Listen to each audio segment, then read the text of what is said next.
Hello everyone and welcome back to Shadow Man Stories. I can picture some of you already in bed, maybe some of you just getting home from work. Wherever you are, whatever time it is, I'm glad you're here. If this helps you relax or sleep, please like and subscribe. It means a lot. Now, let's get you comfortable and I'll tell you tonight's story. My name is Marcus Frostborn and I've been a ranger at Denali National Park for 18 years. I've seen every kind of weather this mountain can throw at you, pulled frozen climbers out of crevasses, and talked city folks out of hiking in blizzards wearing sneakers. I thought I'd seen everything Alaska had to offer. I was wrong. It was January 15th, 1982, when the call came in. I was sitting in the ranger station at Wonder Lake, sipping coffee and watching the snow fall outside. The radio crackled to life.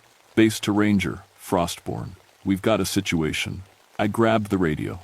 This is Frostborn. What's the problem?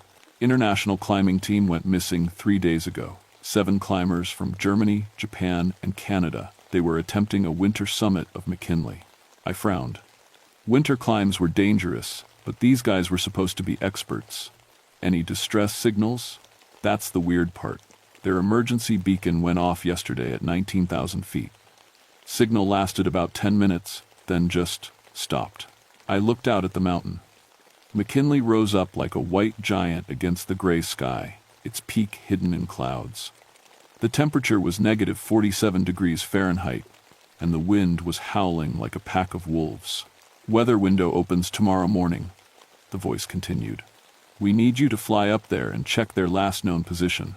I'd done dozens of rescue missions, but something about this one felt different. Maybe it was the way the wind sounded that night, or how the local Athabascan guides had been acting strange all week, talking in hushed voices about old spirits waking up. Roger that, I said. I'll prep for first light. I spent the evening getting my gear ready. My old Air Force training kicked in. Check everything twice, pack for the worst, hope for the best. I loaded my backpack with extra batteries for my radio, emergency flares, medical supplies, and enough food for 3 days. My Motorola HT200 radio got a fresh battery check, and I made sure my Silva compass was working perfectly. The local weather station reported something I'd never seen before. Pockets of extreme cold moving across the mountain like living things. Temperatures dropping to near absolute zero, then warming up again for no reason anyone could explain. Probably equipment malfunction, I told myself, but I packed extra heat packs anyway. That night, I couldn't sleep. The wind outside sounded different, like voices calling from a great distance. I kept thinking about what old Charlie Yazzie, one of the Athabascan elders, had told me a few weeks ago. Mountain's been restless lately, he'd said, his weathered face serious.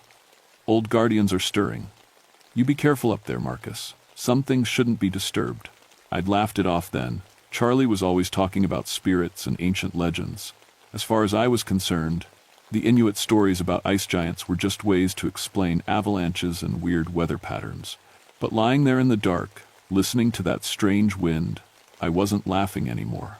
The helicopter picked me up at dawn. The pilot, Jenny Morrison, had been flying in Alaska for 20 years. If anyone could get me up there safely, it was her. Strangest weather patterns I've ever seen, she said as we lifted off. Radio's been picking up interference all morning. Sounds almost like singing. I checked my equipment one more time as we flew toward the mountain. Below us, the frozen landscape stretched out like another planet. Everything was white and blue and deadly beautiful. There, Jenny said, pointing ahead. Base camp. I could see it through the helicopter window, a cluster of orange tents in a small clearing at about 14,000 feet. But something was wrong. The tents were torn apart, shredded like something had attacked them from the inside. Can you get me down there? I asked. Jenny nodded, but I could see the worry in her eyes. I can give you 20 minutes before the next storm front moves in. After that, you're on your own until tomorrow. As we descended, I got my first look at what was left of the camp. It was bad. Gear was scattered everywhere, some of it thrown impossible distances across the snow. Sleeping bags were frozen solid and ripped to pieces. And then I saw the tracks. The helicopter set me down about 50 yards from the destroyed camp. The rotors kicked up a cloud of snow, and when it settled, Jenny gave me a thumbs up. 20 minutes, she shouted over the engine noise. "Then I'm gone, whether you're ready or not." I waved and watched her lift off. The sound of the helicopter faded quickly, swallowed by the wind and the vast silence of the mountain. Suddenly, I was alone with whatever had happened here. I walked toward the camp, and that's when I got my first real look at the tracks. They were human-shaped, but wrong. Each footprint was about 2 feet long and 8 inches wide, pressed deep into the snow like whatever made them weighed 1,000 pounds. The stride length was impossible, 12 feet between steps. No human could walk like that. I knelt down and measured one print with my hand. The toes were clearly defined, but there were only 4 of them, and they ended in what looked like claw marks. "What the hell?" I muttered, taking out my camera to document everything. The trail of prints led from the destroyed camp toward a series of ice caves about a quarter-mile up the slope. But that wasn't the strangest part. The strangest part was the blood. There was a lot of it, frozen in dark red puddles around the campsite. But here's what didn't make sense. The blood trail didn't stop at the caves. It went up the mountain, straight up a vertical cliff face that would be impossible for a human to climb, even with ropes. I followed the tracks as far as I could, documenting everything. My radio crackled with static, and I tried to call in my findings. "Base, this is Frostborn. The camp is destroyed. Multiple casualties likely." Nothing but static answered me. "Base, do you copy?" More static, but underneath it, I could swear I heard something else. Voices, maybe, speaking in a language I didn't recognize. It sounded old, like words carved from ice. I checked my radio. The battery was full, and all the connections looked good. But every time I tried to transmit, the strange interference got louder. That's when I found the first body. Heinrich Müller, the German team leader, was about 100 yards from camp. At first glance, he looked like he'd just sat down to rest. His expression was peaceful, almost serene, but when I got closer, I saw the truth. He was frozen solid, turned into a statue of ice and flesh. His eyes were wide open, staring at something I couldn't see. Frost covered his face like a delicate spiderweb. The weird thing was, his body temperature. I had an infrared thermometer in my kit, and when I pointed it at him, it read -200 degrees Fahrenheit. That was impossible. The air temperature was cold, but not that cold. Nothing in nature could freeze a human body to that temperature in the open air. I was still puzzling over this when I heard the sound. It came from the direction of the ice caves, a low, rumbling noise like a glacier breaking apart. But underneath that, I heard something else, something that sounded like breathing, but huge, like the mountain itself was taking slow, deep breaths. I looked at my watch. 15 minutes until Jenny came back. I should have waited by the landing zone. Any reasonable person would have waited. But I was a ranger, and there might be survivors up there in those caves. I couldn't just leave without checking. I started climbing toward the caves, following the blood trail and those impossible footprints. The wind picked up as I climbed, and the temperature began dropping fast. My breath came out in white puffs that froze before they hit the ground. The interference on my radio got worse. Instead of static, I was now hearing what sounded like chanting in some ancient language. The voices seemed to come from inside the mountain itself. I reached the entrance to the first cave and peered inside. It was dark, but I could see something moving in the shadows, something big. "Hello," I called out. "This is Park Service. Is anyone in there?" The movement stopped. Everything went silent except for the wind. Then I heard it, a voice answering me from deep inside the cave. But it wasn't speaking English or German or Japanese. It was speaking in the same ancient language I'd been hearing on the radio, and somehow, impossibly, I understood every word. "You should not have come here," the voice said. "This place is not for your kind." I backed away from the cave entrance, my heart pounding. That was when I saw the second set of tracks leading away from the caves. These were fresh, made within the last hour, and they were heading straight for my helicopter landing zone. I ran. I made it back to the landing zone just as Jenny's helicopter appeared over the ridge. But something was wrong. The aircraft was wobbling, fighting against wind that shouldn't have been there. My radio crackled to life. "Marcus," Jenny's voice was strained with panic. "I'm getting some kind of weird downdraft here. Temperature readings are going crazy." I looked around the landing zone and felt my blood go cold. The fresh tracks I'd been following ended right here, in a perfect circle around where the helicopter would land. "Jenny, abort the landing," I shouted into my radio. "Something's wrong down here." But it was too late. The helicopter was already descending, and that's when I saw it. A shadow moved across the snow, but there was nothing above us to cast it. The shadow was huge, maybe 20 feet long, and it was moving toward the helicopter. The temperature dropped so fast I could see ice crystals forming in the air around me. My radio began making that strange chanting sound again, louder now, like dozens of voices singing in harmony. Jenny's helicopter touched down, and the rotors began to slow. She was looking at her instruments, confusion clear on her face even through the windscreen. "Temp gauge is reading -200 degrees Fahrenheit," she said over the radio. "That can't be right. The heating systems are going crazy." That's when the thing showed itself. It rose up from behind a wall of snow, like something out of a nightmare. 15 feet tall, maybe more, with skin like blue ice and eyes that glowed with cold fire. Its breath came out in white clouds that turned to snow crystals before hitting the ground. Jenny saw it through the helicopter windscreen and screamed. The creature reached toward the aircraft with one massive hand, and where it touched the metal, ice began spreading across the fuselage like a living thing. "Get out!" I yelled, running toward the helicopter. "Jenny, get out now!" But she was frozen with terror, staring up at the thing that couldn't possibly exist. The creature's breath hit the helicopter's windscreen, and the glass instantly became opaque with frost. The engine began to sputter and die as the fuel lines froze solid. I reached the aircraft just as Jenny finally snapped out of her shock and threw open the door. She stumbled out, and I grabbed her arm, pulling her away from the helicopter. "What is that thing?" she gasped, her breath coming out in white puffs. "I don't know," I said, "but we need to move, now." The creature turned toward us, and when its eyes met mine, I heard its voice again inside my head. "You have trespassed in our domain," it said. "You have disturbed the eternal sleep. Now you must pay the price." I pulled out one of my emergency flares and lit it. The bright red flame seemed to give the creature pause, and it took a step backward. "The caves," I told Jenny. "We need to get to shelter." We ran toward the ice caves, and behind us, I could hear the creature's footsteps in the snow. Each step made the ground shake like a small earthquake. We made it to the cave entrance, just as my radio came alive with a new voice.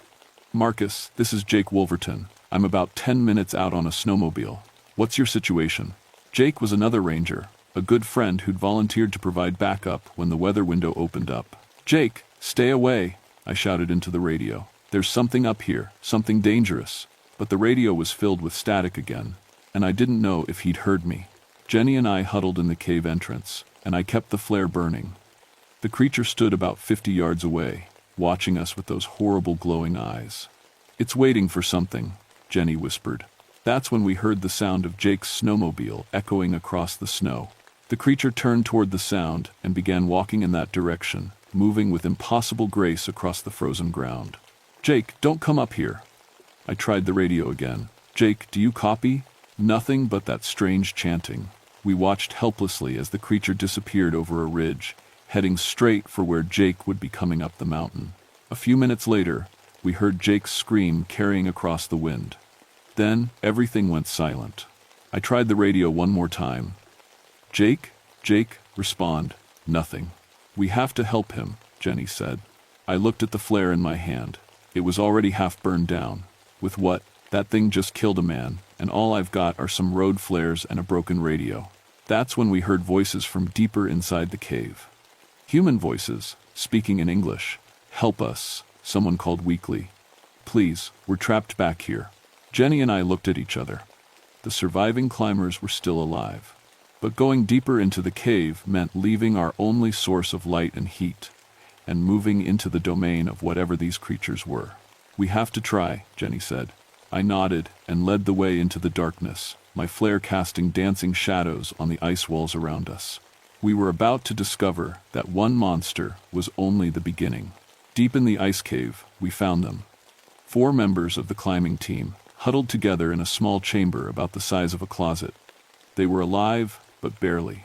Hypothermic, frostbitten, and scared out of their minds. "How long have you been down here?" I asked, kneeling beside Yuki Tanaka, the Japanese team member who seemed to be in the best shape. 3 days, she whispered through chattering teeth. "Ever since they came. The Ice Walkers," said Klaus, one of the German climbers. That's what the Sherpa called them before. He couldn't finish the sentence. I helped them sit up and gave them some of my emergency heat packs. How many are there? We've seen 3 different ones, Yuki said. But there might be more. They move through the ice like it's water. They can walk up walls, appear and disappear. And when they touch you, she held up her left hand. 2 of her fingers were black with frostbite, but not the normal kind. This looked like they'd been dipped in liquid nitrogen. One of them just barely brushed against me, she explained. If it had grabbed me. Jenny was checking on the other survivors. This one's in bad shape, she said, pointing to a Canadian climber named David. He's got severe hypothermia. We need to get him to a hospital soon, or he's not going to make it. That's when we heard the sound from deeper in the cave system. Not the chanting this time, but something worse. The sound of ice cracking and reshaping itself, like the whole mountain was moving. They're coming back, Klaus whispered. I looked at my flare. It was almost burned out, and I only had 2 more. Is there another way out of here? Yuki shook her head. We've explored every tunnel. This chamber is a dead end. The only way out is the way we came. The sound was getting closer now, and with it came a cold that made the air itself feel thick and hard to breathe. Listen to me, I said to the group. I'm going to go out there and distract them. When I do, you take the survivors and head for the entrance. Don't stop, don't look back. You'll be killed, Jenny protested. Maybe. But if we all stay here, we're all dead anyway. I lit my second flare and started walking deeper into the cave, toward the sounds. Behind me, I could hear Jenny helping the survivors get ready to move. The tunnel opened up into a huge chamber, bigger than a cathedral. The walls were covered in ice that seemed to glow with its own light. And standing in the center of the chamber was the largest of the ice walkers. This one was 18 feet tall, with features that looked almost human but stretched and twisted like a reflection in broken glass. Its skin was clear as crystal, and I could see something moving underneath. Veins of pure cold, flowing like liquid ice. When it spoke, its voice filled the entire chamber. You are the one who leads them, it said. The protector of the small warm ones. That's right, I said, trying to keep my voice steady. And I'm telling you to let them go. The creature laughed, and the sound was like icicles falling on stone. You do not understand, little guardian. We are the true protectors of this place. We have slept beneath the ice for 10,000 years, waiting for the mountain to call us. Call you for what? To cleanse the sacred peak of those who would defile it. Your kind brings noise and fire, and the stench of metal to our holy mountain. You cut paths where no paths should be, climb heights meant only for the wind. Around the chamber, I could see other ice walkers emerging from the walls themselves, stepping out of solid ice like it was just mist.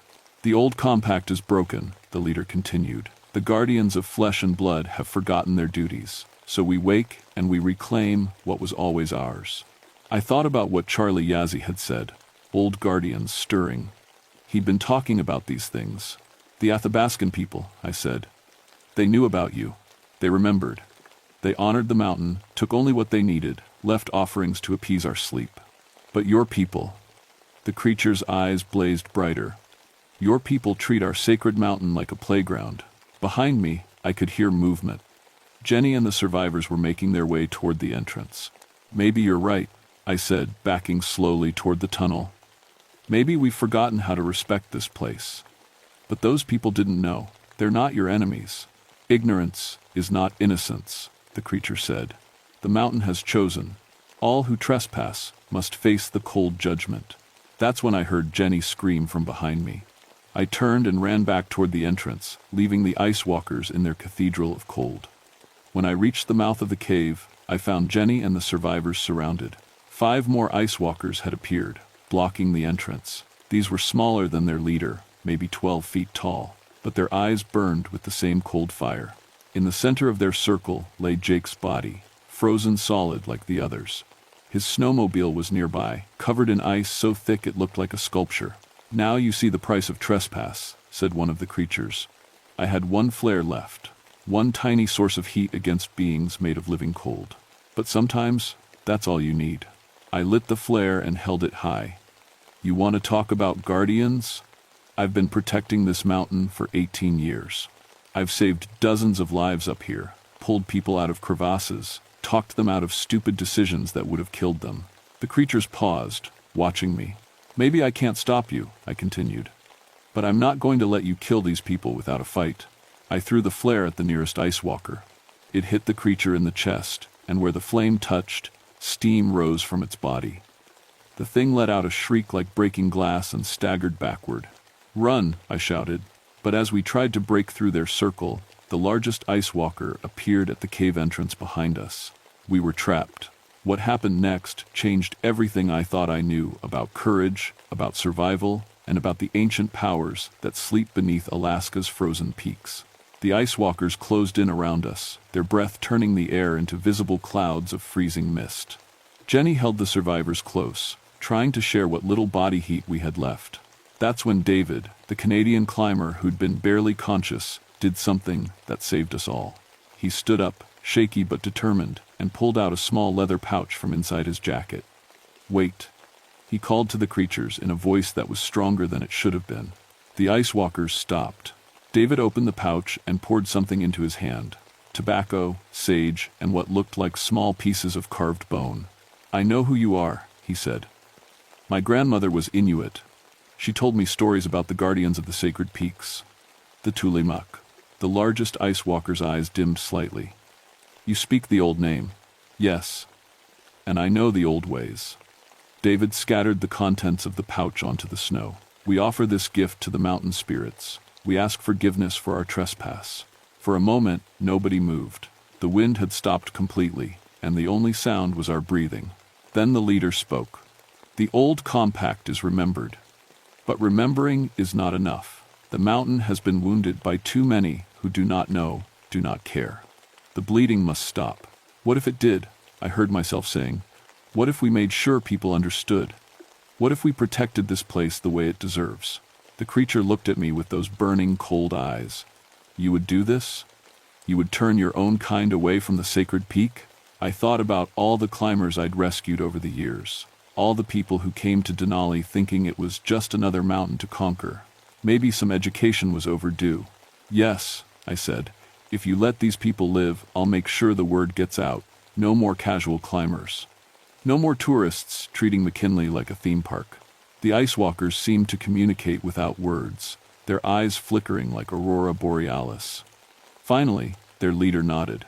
"The compact is renewed, but it comes with a price." Before I could ask what price, the creature reached out and touched my forehead with one massive finger. The cold that shot through my skull was beyond anything I'd ever felt. It was like being dipped in liquid nitrogen, but the freezing went deeper than my skin. It went into my bones, my blood, my very soul. In that touch, I saw everything. I saw the ice walkers as they really were, not monsters, but guardians older than human civilization. I saw the mountain as they saw it, alive and sacred and wounded by decades of careless human intrusion, and I saw what they were really protecting. Deep beneath McKinley, sleeping in ice older than the Ice Age, was something else. Something that made the ice walkers look like gentle protectors. "Now you understand," the creature said, pulling its hand away. "Now you carry the cold with you always. You will remember. You will make others remember." I collapsed in the snow, my whole body shaking. When I looked at my hands, I could see frost patterns spreading across my skin, fading but not disappearing completely. "The compact is sealed," the leader said. "These may go. But know this, small guardian. If the mountain is dishonored again, if the sacred places are defiled, we will wake permanently. And next time, there will be no mercy." The ice walkers faded back into the mountain like they'd never been there at all. Jenny helped me to my feet, and together we got the survivors moving toward the valley. David's offering had bought us safe passage, but I could feel the creatures watching us every step of the way. We made it to the base station 3 hours later. The rescue helicopters that came for the survivors found us half frozen and babbling about impossible things. The official report listed the deaths as exposure and avalanche-related trauma. The climbing permits for McKinley's North Face were suspended indefinitely due to unprecedented weather patterns and geological instability. I retired from the Park Service 6 months later. The cold the ice walker had put in me never went away completely. Even now, living in Arizona where it's 110 degrees Fahrenheit in the shade, I can still see ice crystals forming in the corners of my vision when I close my eyes. I kept my promise, though. I've spent the last few years writing letters to climbing magazines, talking to mountaineering groups, doing everything I can to spread the word about respecting sacred places. Most people think I'm just another ranger who cracked under pressure. They nod politely and file my warnings under interesting but irrelevant. But some listen, some understand, and late at night, when the wind is blowing just right, I still hear that ancient chanting carried on the air. The ice walkers are still up there, still watching, still guarding their sacred mountain. The compact holds. For now, but I know that if people forget again, if they start treating McKinley like just another peak to conquer, the guardians will wake. And next time, they won't be interested in making deals. Sometimes I wonder if that might not be such a bad thing. Maybe the mountain knows what it's doing. Maybe some places are too sacred, too powerful, too dangerous for people like us. Maybe some guardians should never sleep. My name is Diana Wolfhart, and I've been a park ranger for 13 years. People always ask about my last name. It's Inupiat, from my grandmother's side. She used to tell stories about the northern lights that would make your skin crawl. I never believed them, not until November 1983. I was 36 then, stationed at Gates of the Arctic National Park in Alaska. It's about as far from civilization as you can get, 150 miles north of the Arctic Circle, where the sun doesn't rise for 2 months straight. Most people would go crazy in that darkness, but I loved it. The silence, the cold that bit at your cheeks, the way the snow crunched under your boots like broken glass. I wasn't always a ranger. Used to be a veterinarian down in Anchorage, but after my divorce, I needed something different, something real. Animals don't lie to you or break promises. They just are what they are. The call came in on November 15th, around noon, though noon looks the same as midnight up there. My radio crackled to life while I was checking equipment in my cabin. "Diana, this is Tom from headquarters. We got a problem." Tom Bearcloud was my supervisor, a good man who'd worked these parks longer than anyone. His voice sounded strange, tight. "What kind of problem?" I asked, setting down my coffee. "Research team up at Arajech Peaks, 5 people. They're all dead." I felt my stomach drop. "Accident? That's what we need you to find out. Bush planes spotted them yesterday. Bodies are arranged in some kind of pattern. No sign of struggle, no obvious cause of death." I grabbed my gear and headed out within the hour. The snowmobile ride to Arajech took me through country that could kill you just by being itself. Granite spires jutted up like broken teeth against the star-filled sky. The aurora was dancing that night, green sheets of light rippling across the darkness like something alive. My grandmother used to call them the hungry spirits.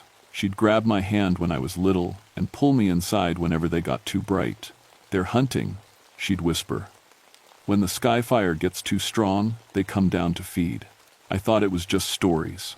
The research camp sat in a valley between 2 peaks, 5 orange tents arranged around a larger equipment shelter. My headlamp swept across the snow as I approached, and that's when I saw them. 5 bodies lying in the snow. But not random, they formed a perfect star pattern, each person exactly the same distance from the center.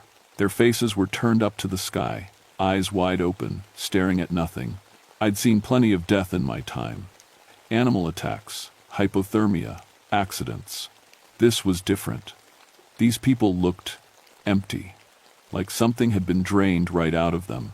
Dr. Sarah Chen, the team leader, lay at the top point of the star.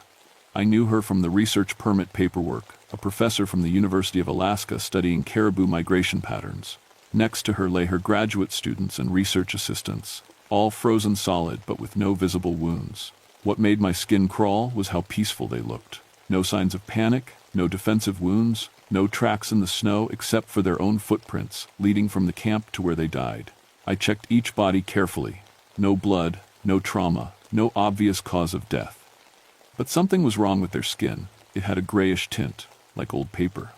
When I touched Dr. Chen's wrist to check for any identification, her skin felt strange, cold, yes, but also brittle, like it might crack. The camp itself told a different story. Equipment was scattered everywhere. Cameras, notebooks, and scientific instruments lay half buried in the snow. One tent was completely shredded, not by claws or knives, but like it had been pulled apart by invisible hands. I found Dr. Chen's field notebook near her tent. The last entry was dated November 13th, 2 days ago. Asterisk, day 12. Aurora activity unprecedented. Electromagnetic readings off the charts. Johnson swears he saw shapes in the lights last night. I told him it was just his imagination, but honestly, I'm starting to see things too. The animals have all left the area. Haven't seen so much as a ptarmigan in 3 days. Something has them spooked. Asterisk. The entry stopped there, mid-sentence, like she'd been interrupted. I set up my own equipment to run tests on the bodies and the surrounding area. Temperature readings showed something impossible. The snow directly under each body was warmer than it should be, forming perfect circles about 6 feet across. The permafrost had melted and refrozen, but in geometric patterns I'd never seen before. As I worked, the aurora grew brighter. Green shifted to blue, then to a purple so deep it was almost black. The lights seemed to pulse in rhythm, like a heartbeat. My radio started picking up interference, strange harmonics that made my teeth ache. That's when I found the camera. Dr. Chen's digital camera was half buried near her body. When I checked the photos, most showed normal research work, caribou tracks, camp life, data collection, but the last few images made my blood freeze. The first photo showed the aurora as usual, beautiful green curtains across the sky. The second photo, taken just minutes later, showed something else. Shapes in the lights, human-like figures, but wrong somehow. Too tall, too thin, with arms that stretched too long. The third photo showed those figures descending toward the ground. The fourth and final photo was completely black except for 5 points of light arranged in a perfect star pattern. I stared at that camera for a long time, my breath forming clouds in the frigid air. The scientific part of my brain tried to find logical explanations. Camera malfunction, digital corruption, tricks of light and shadow, but my grandmother's voice whispered in the back of my mind, when the sky fire gets too strong, they come down to feed. The aurora pulsed brighter overhead, and for just a moment, I could swear I saw something moving in those dancing lights. Something that was watching me back. I packed up my initial findings and prepared to radio headquarters. But as I reached for the radio, it crackled to life on its own. Static filled the air, then something else, a sound like singing, but in no language I'd ever heard. It was beautiful and terrible at the same time, and it seemed to come from the lights themselves. The temperature dropped another 10 degrees. My breath came out in sharp puffs. And somewhere in the dancing aurora above, I saw shapes beginning to form. I grabbed my radio and tried to contact headquarters, but all I got was that strange singing mixed with static. The sound seemed to vibrate through my bones, making my vision blur at the edges. "Tom, come in." "Tom, do you copy?" Nothing but that alien music. The aurora was getting brighter by the minute, casting everything in an eerie green glow. I'd seen the northern lights thousands of times, but never like this. These lights seemed aware. They moved in patterns too deliberate to be natural, forming shapes that almost looked like letters in some cosmic alphabet. I set up my electromagnetic testing equipment, trying to focus on the science instead of the fear creeping up my spine.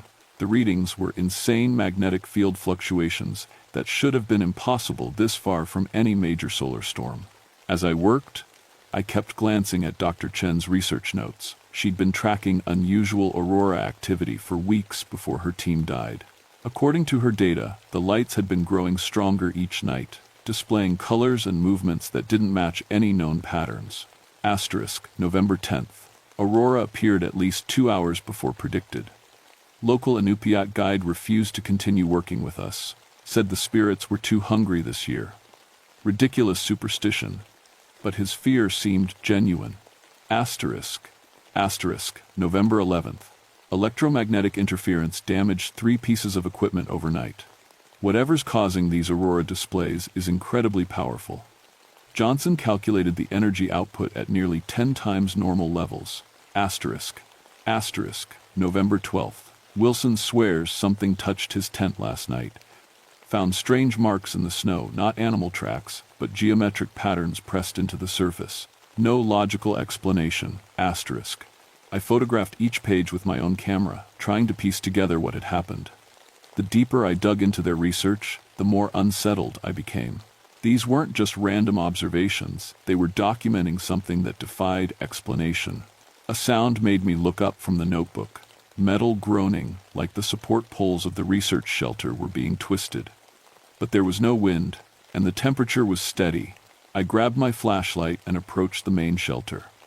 Inside, I found equipment scattered across the floor, computers, monitors, and sensitive instruments that represented months of research work. Everything was destroyed, but not in a way that made sense. The metal cases weren't dented or smashed. Instead, they looked drained, like something had sucked the life right out of them. One of the computers was still partially functional.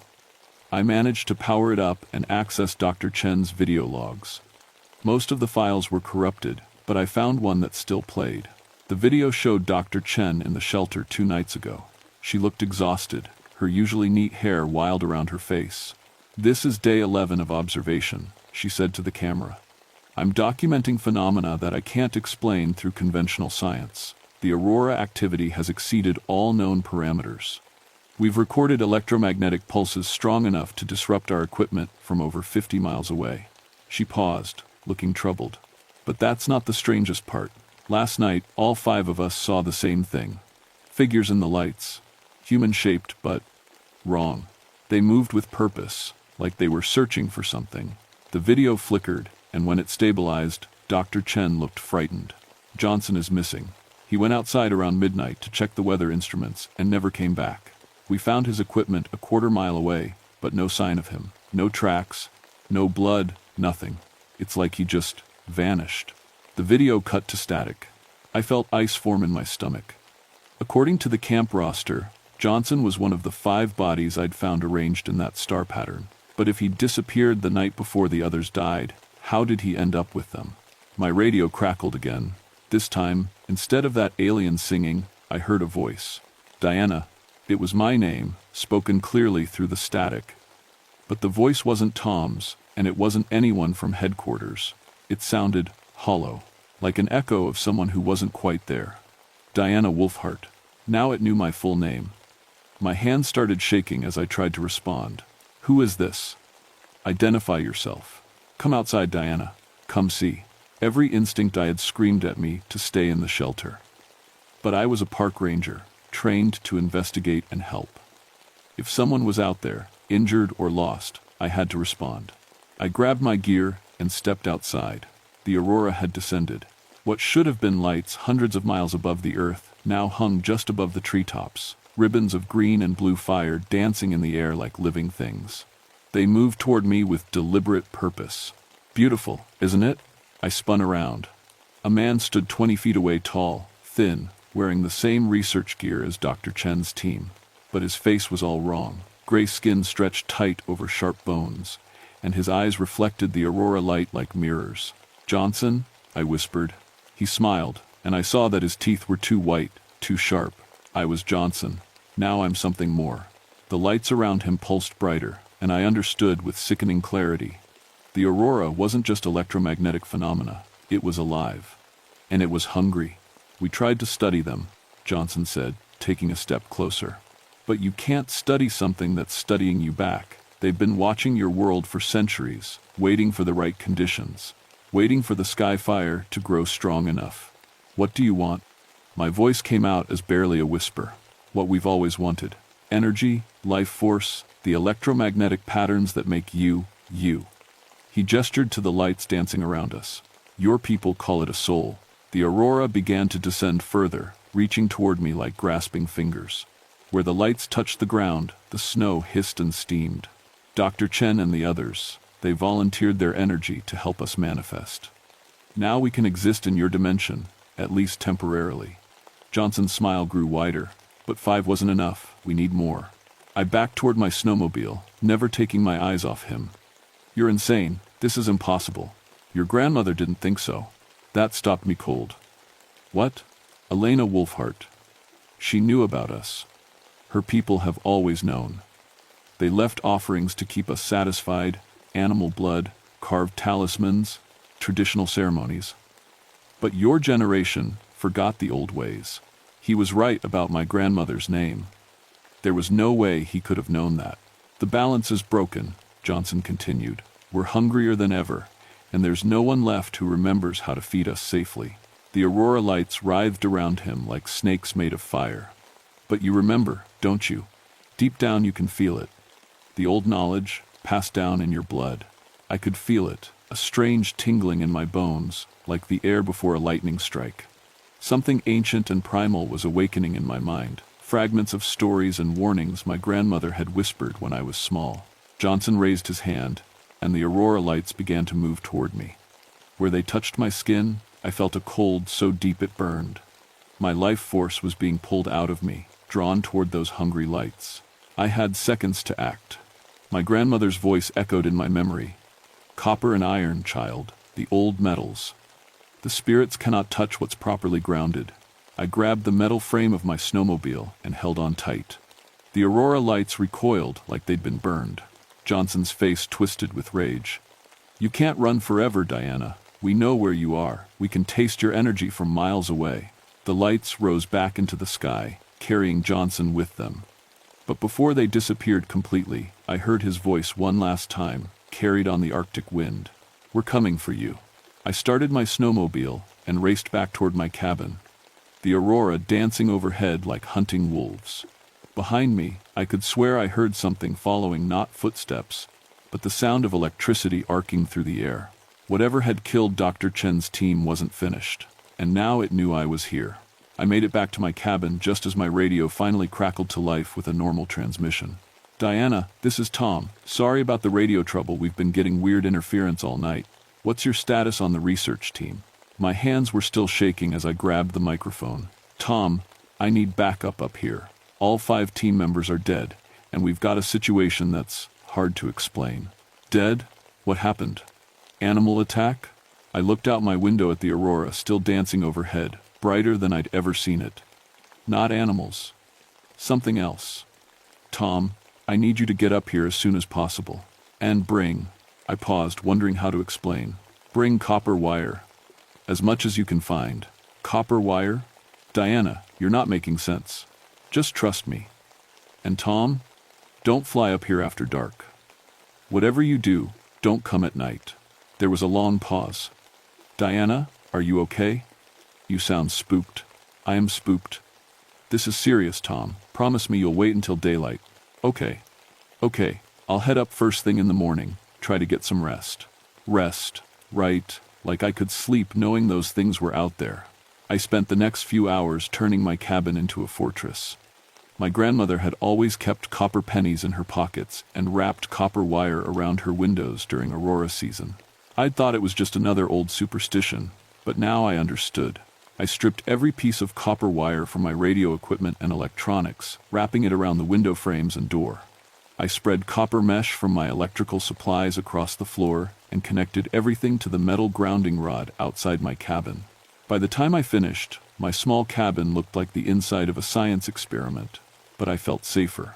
The constant tingling in my bones had stopped, and the oppressive feeling of being watched had lifted slightly. Around 3 a.m., I dozed off in my chair. I woke to the sound of my generator sputtering and dying.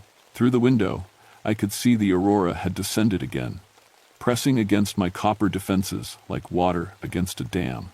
That's when I heard the voice outside. Diana? Diana, help me.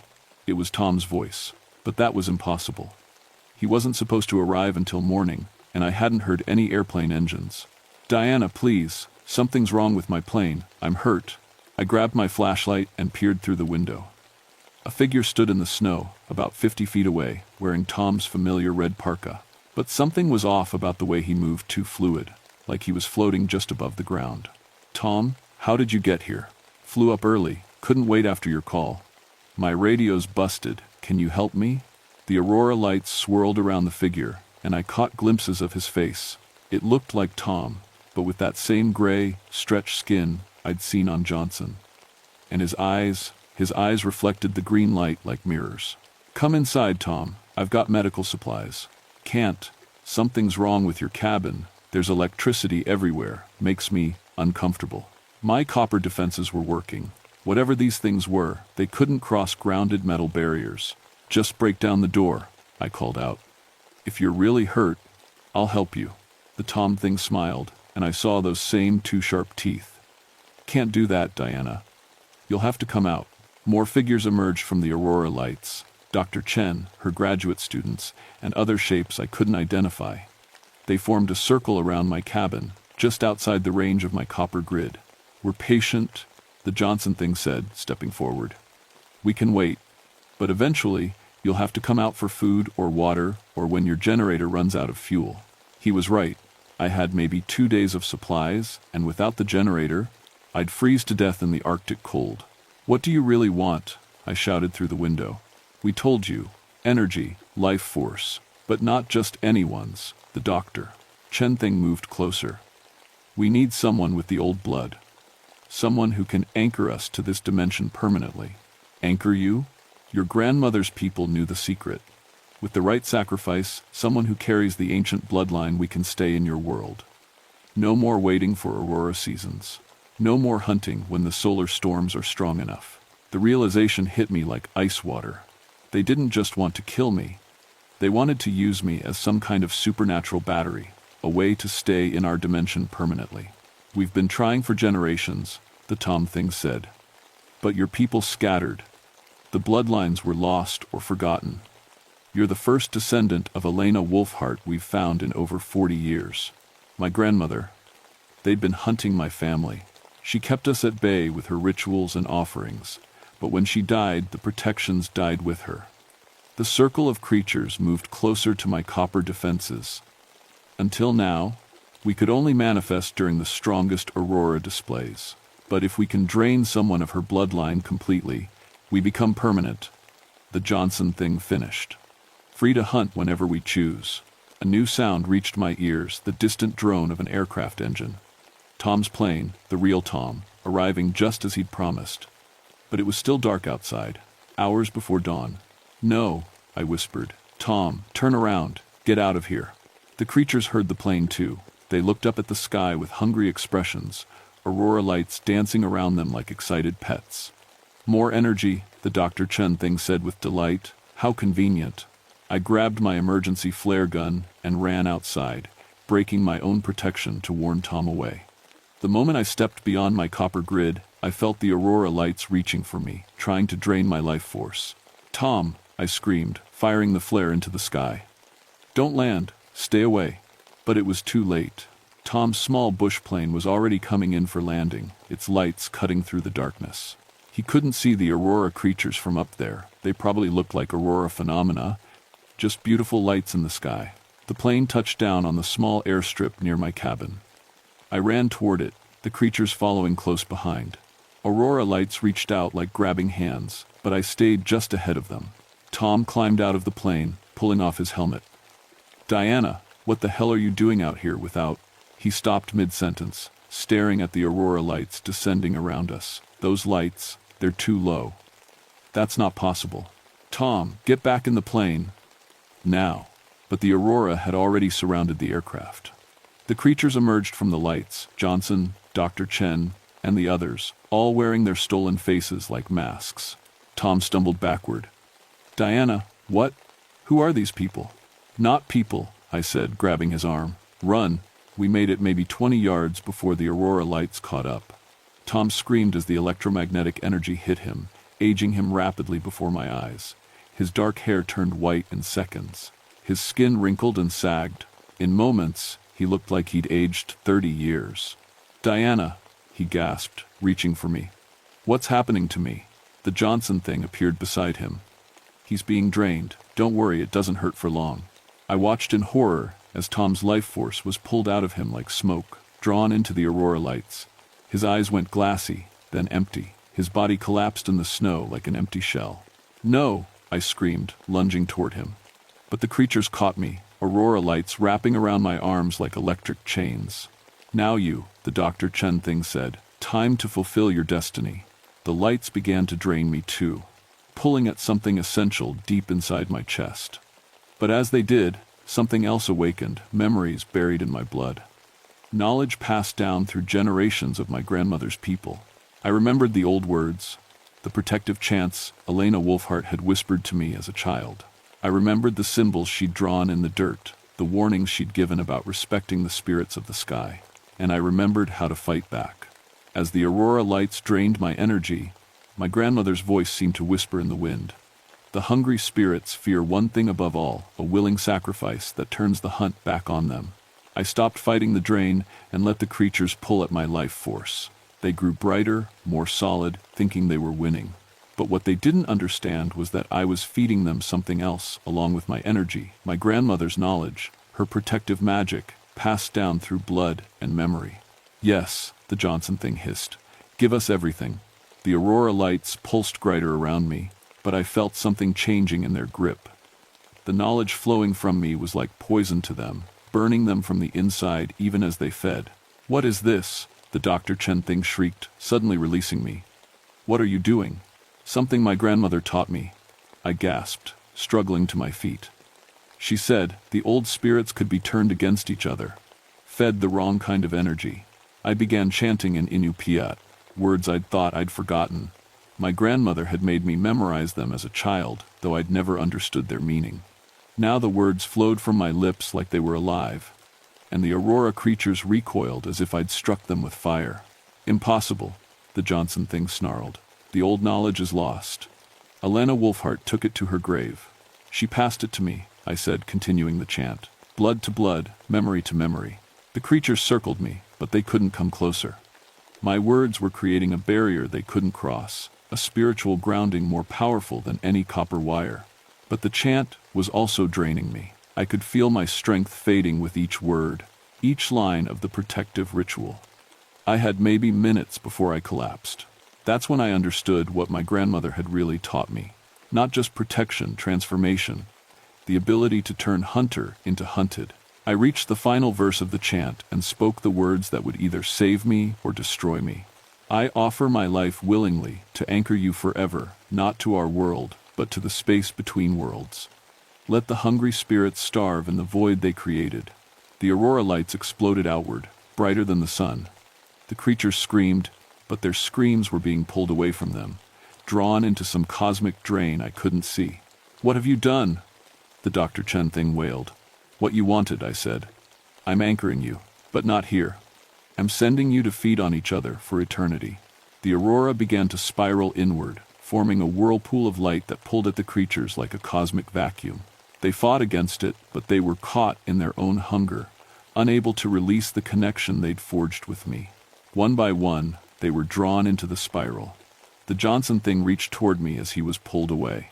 This isn't over, he screamed. Others will come. The hungry spirits are legion. Then I'll be waiting, I said. The last thing I saw was the Tom thing, not the creature wearing his face, but something that looked like Tom's actual spirit, freed from the aurora's grip. Thank you, he whispered, and then he was gone too, not dragged away, but ascending, finally at peace. The spiral of light collapsed in on itself and vanished, leaving me alone in the darkness with Tom's empty body and the wreckage of his plane. I stumbled back to my cabin as dawn finally began to break over the mountains. The aurora was gone, and the oppressive feeling of being hunted had lifted. But I could feel something had changed inside me. The ritual had marked me, connected me to the space between worlds in a way I didn't fully understand. When the rescue team arrived 3 hours later, I told them what I could, that Tom had crashed in a sudden aurora storm, that the research team had died of exposure, that electromagnetic interference had caused equipment failures. They believed me because they wanted to believe me. The alternative was too strange to consider. But I knew the truth. The aurora spirits weren't gone, just these particular ones. Others would come, drawn by the same cosmic hunger. And when they did, I'd be ready. 6 months later, I'm still stationed at Gates of the Arctic, but everything has changed. The official reports blamed the deaths on a rare electromagnetic storm that caused equipment failures and disorientation. The research station was permanently closed, and the area was marked as unsafe for long-term habitation. But I stayed. Someone has to. The ritual my grandmother taught me didn't just banish those particular aurora spirits, it changed me. I can feel electromagnetic disturbances now, sense when the northern lights are carrying more than just solar particles. When the aurora appears, I know whether it's natural or something hungrier. Most nights, it's just beautiful lights dancing across the sky. But sometimes, maybe once every few weeks, I feel that familiar tingling in my bones. I see shapes in the lights that move with purpose. And I know they're testing my defenses, looking for weakness. I've learned more of my grandmother's protections. I've found other descendants of the old bloodlines, people scattered across Alaska and northern Canada who carry fragments of the ancient knowledge. We share information, warn each other when the spirits are particularly active, maintain the old barriers that keep our world safe. The copper wire still surrounds my cabin, but I've added other protections. Traditional symbols carved into stone, iron stakes driven into the permafrost, and plants my grandmother said the spirits feared. Most importantly, I've learned the complete ritual, not just the words, but the understanding behind them. Tom's family held a memorial service in Anchorage. I attended, though I couldn't tell them how he really died. His wife thanked me for being with him at the end, for making sure he wasn't alone. If only she knew how true that was. I keep his picture on my desk next to photos of Dr. Chen's research team. They deserve to be remembered as the scientists and explorers they were, not as the twisted things they became. Sometimes I think I can see their spirits in the natural aurora displays, finally at peace, finally free. The Park Service has tried to transfer me several times. They think the isolation is getting to me, that I'm becoming too attached to this remote posting. They don't understand that I can't leave. This is where I belong now, standing watch at the edge of the world. Last week, I received a letter from an Inupiat elder in Barrow. She'd heard about the incidents at Arijech through the Native Community Network. The letter was written in careful English, but I could sense the deeper meaning beneath the words. Asterisk, Diana Wolfhart, daughter of Elena's blood. We know what you did. We know what you carry now. The old compact has been renewed, but the price is always high. When the skyfire grows hungry again, remember, you are the anchor that keeps them from our world. Guard well, granddaughter. Guard always. Asterisk. She was right about the price. I've aged since that night in November. Not physically, but in other ways. I see things differently now, feel the weight of knowledge that was never meant for one person to carry alone. But I also feel purpose in a way I never did as a veterinarian or even as a park ranger. 2 nights ago, the aurora appeared again with that telltale wrongness. I felt them testing my defenses, probing for weakness. But this time, I was ready. I spoke the protective words my grandmother had taught me, and the hungry lights retreated back to whatever space between worlds they inhabit. They'll return. Maybe not for months, maybe not for years, but they'll return. The cosmic forces that created them haven't changed. The hunger that drives them is eternal. And somewhere out there, other descendants of the old bloodlines are standing their own watch, keeping their own vigil against the things that hunt between the stars. But for now, the lights in the sky are just lights. The aurora dances with natural beauty, painting the darkness in shades of green and blue that take your breath away. Tourists come to see the northern lights, never knowing how close they sometimes come to something that would gladly take that breath forever. I watch from my cabin window as another display begins, checking automatically for signs of movement that shouldn't be there. Tonight, it's just physics, solar particles colliding with our atmosphere, creating one of nature's most beautiful shows. Tonight, we're safe. But I'll keep watching. I'll keep the old knowledge alive. And when the skyfire grows hungry again, I'll be ready. My name is Diana Wolfhart, and I am the granddaughter of Elena's blood. I stand guard at the edge of the world, where the hungry spirits dance in lights that most people think are beautiful. Some nights, they are. Other nights, they're hunting. And I make sure they go home empty-handed. The aurora fades as dawn approaches, and I settle back into my chair with a cup of coffee. Outside, the first hints of sunlight touch the mountain peaks, painting them gold and pink. In a few hours, the darkness will return. It always does up here in winter. But so will I be here, watching and waiting. Because some hunts never really end. They just pause between the lights. My name is Jonathan Ashwalker, and I've been a park ranger at Katmai for 16 years. People always ask about my last name. Truth is, my grandfather gave it to our family after he survived the Great Fire of 1918 up in Fairbanks. Said he walked through the ashes for 3 days to find safety. The name stuck. I'm 45 now, been alone since my wife Sarah died in a car accident 5 years back. The job keeps me busy enough not to think too much about the empty cabin waiting for me each night. Katmai isn't like other parks. We don't get families with kids and picnic baskets here. This place is all volcanoes and ash, steam vents, and hot springs that can cook you alive if you're not careful. The Valley of 10,000 Smokes earned its name back in 1912 when Mount Katmai blew its top. Still smoking today, all these years later. My job is keeping the few scientists who come here from getting themselves killed. Most folks think volcano work is exciting. Truth is, it's mostly checking equipment, reading numbers, and making sure nobody falls into a steam pit. The local Alutiiq people have stories about this place. Old Pete Nuka, who brings supplies sometimes, calls them fire demons. Says his grandmother saw them dancing in the flames when the mountain exploded all those years ago. I always figured these were just stories people told to explain things they didn't understand back then. Science explains volcanoes just fine without needing spirits and demons. July 1983 was hotter than usual. The steam vents were working overtime, and the ground temperatures were running higher than normal. Nothing dangerous, just the mountain doing what mountains do. I'd been doing routine checks on the monitoring stations scattered around the crater rim when Dr. Martinez and his research team arrived from the university. 6 people total, 3 geologists, 2 graduate students, and a photographer. They wanted to set up some new equipment to study the chemical makeup of the volcanic gases. Standard stuff. I showed them the safe zones, explained the dangers, gave them the usual speech about staying away from the unstable ground near the fumaroles. Dr. Martinez seemed like a smart guy. Been studying volcanoes for 20 years, he said. Had worked at Mount St. Helens after it blew in 1980. The team set up their base camp about half a mile from the most active area, right where I told them to. Everything looked good. That was 3 days ago. This morning, old Pete came racing into my station in his beat-up truck, eyes wide as dinner plates. He'd been delivering supplies to the research camp and found something that made him turn around and drive straight to me without stopping. "John," he said, hands shaking as he poured himself coffee.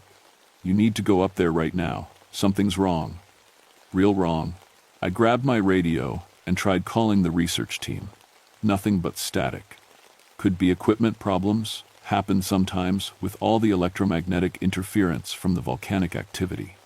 But Pete's face told me this wasn't about broken radios. "What did you see, Pete?" He stared into his coffee cup for a long moment.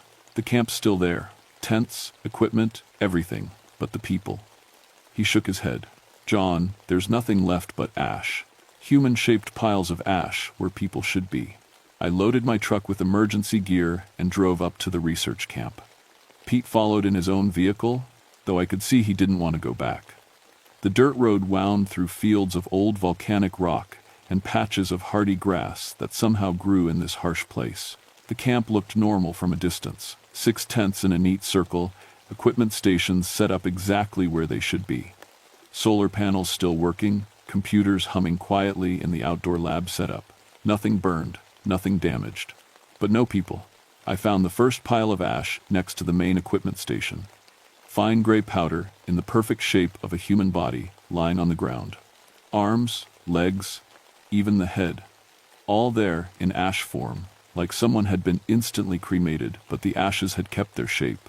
"Jesus," Pete whispered, staying close to the trucks. I knelt down next to the ash pile. It was still warm. Not hot enough to burn, but warmer than it should be after sitting in the open air. The weird thing was how clean the outline was.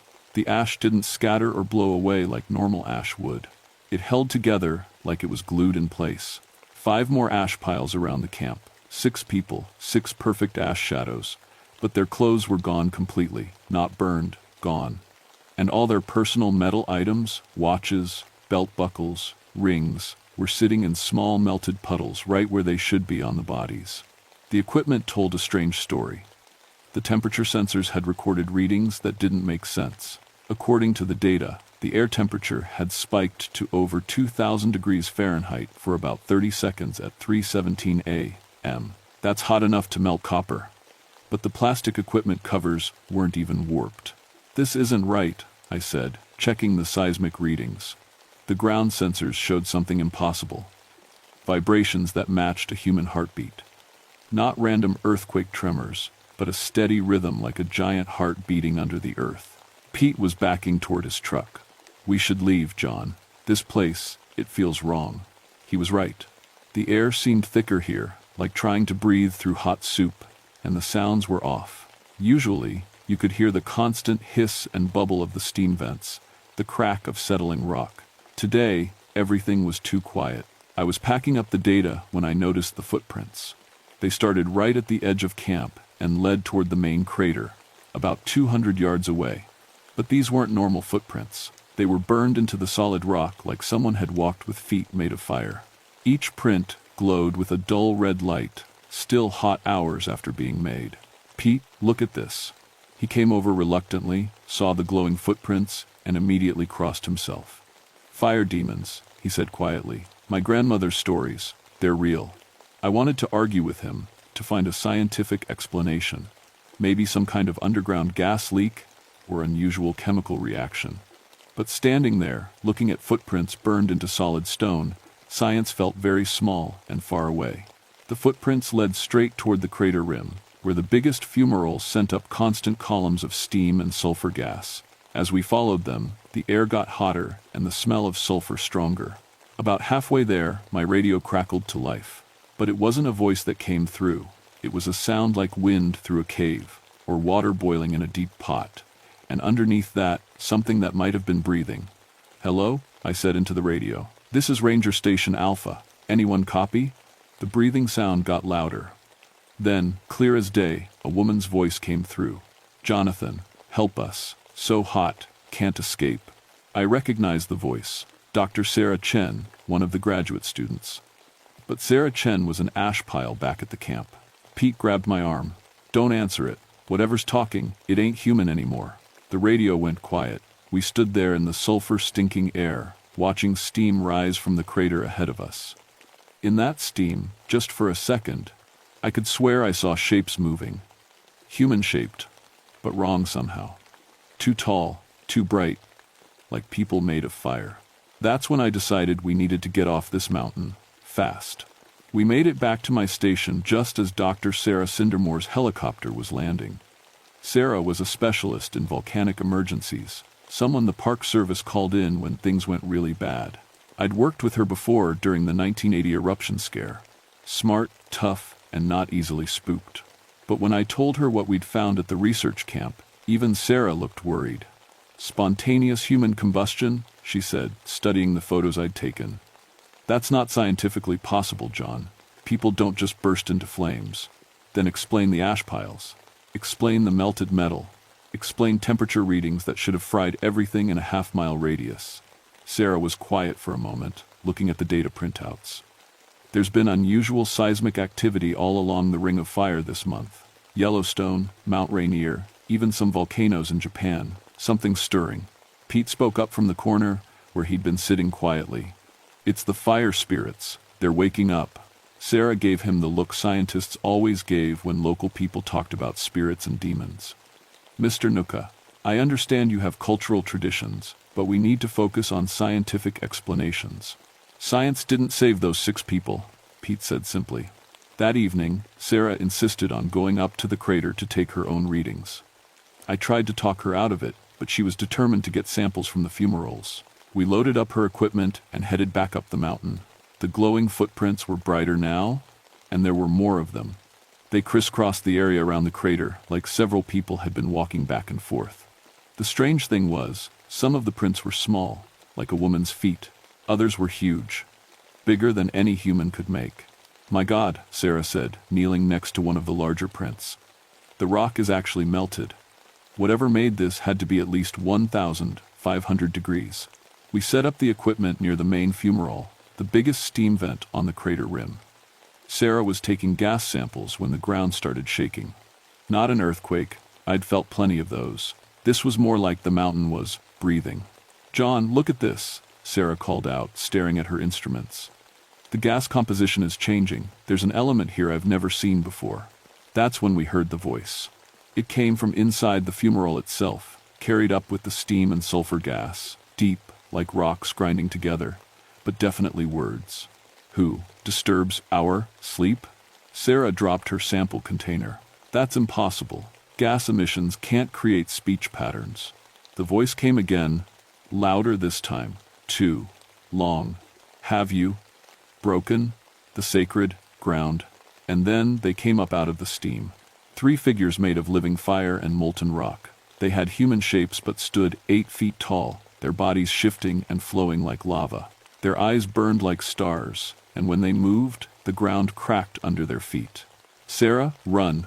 But Sarah just stood there, staring at the creatures like she was hypnotized. One of them reached toward her, and she didn't even try to get away. So beautiful, she whispered. The heat. It's calling to me.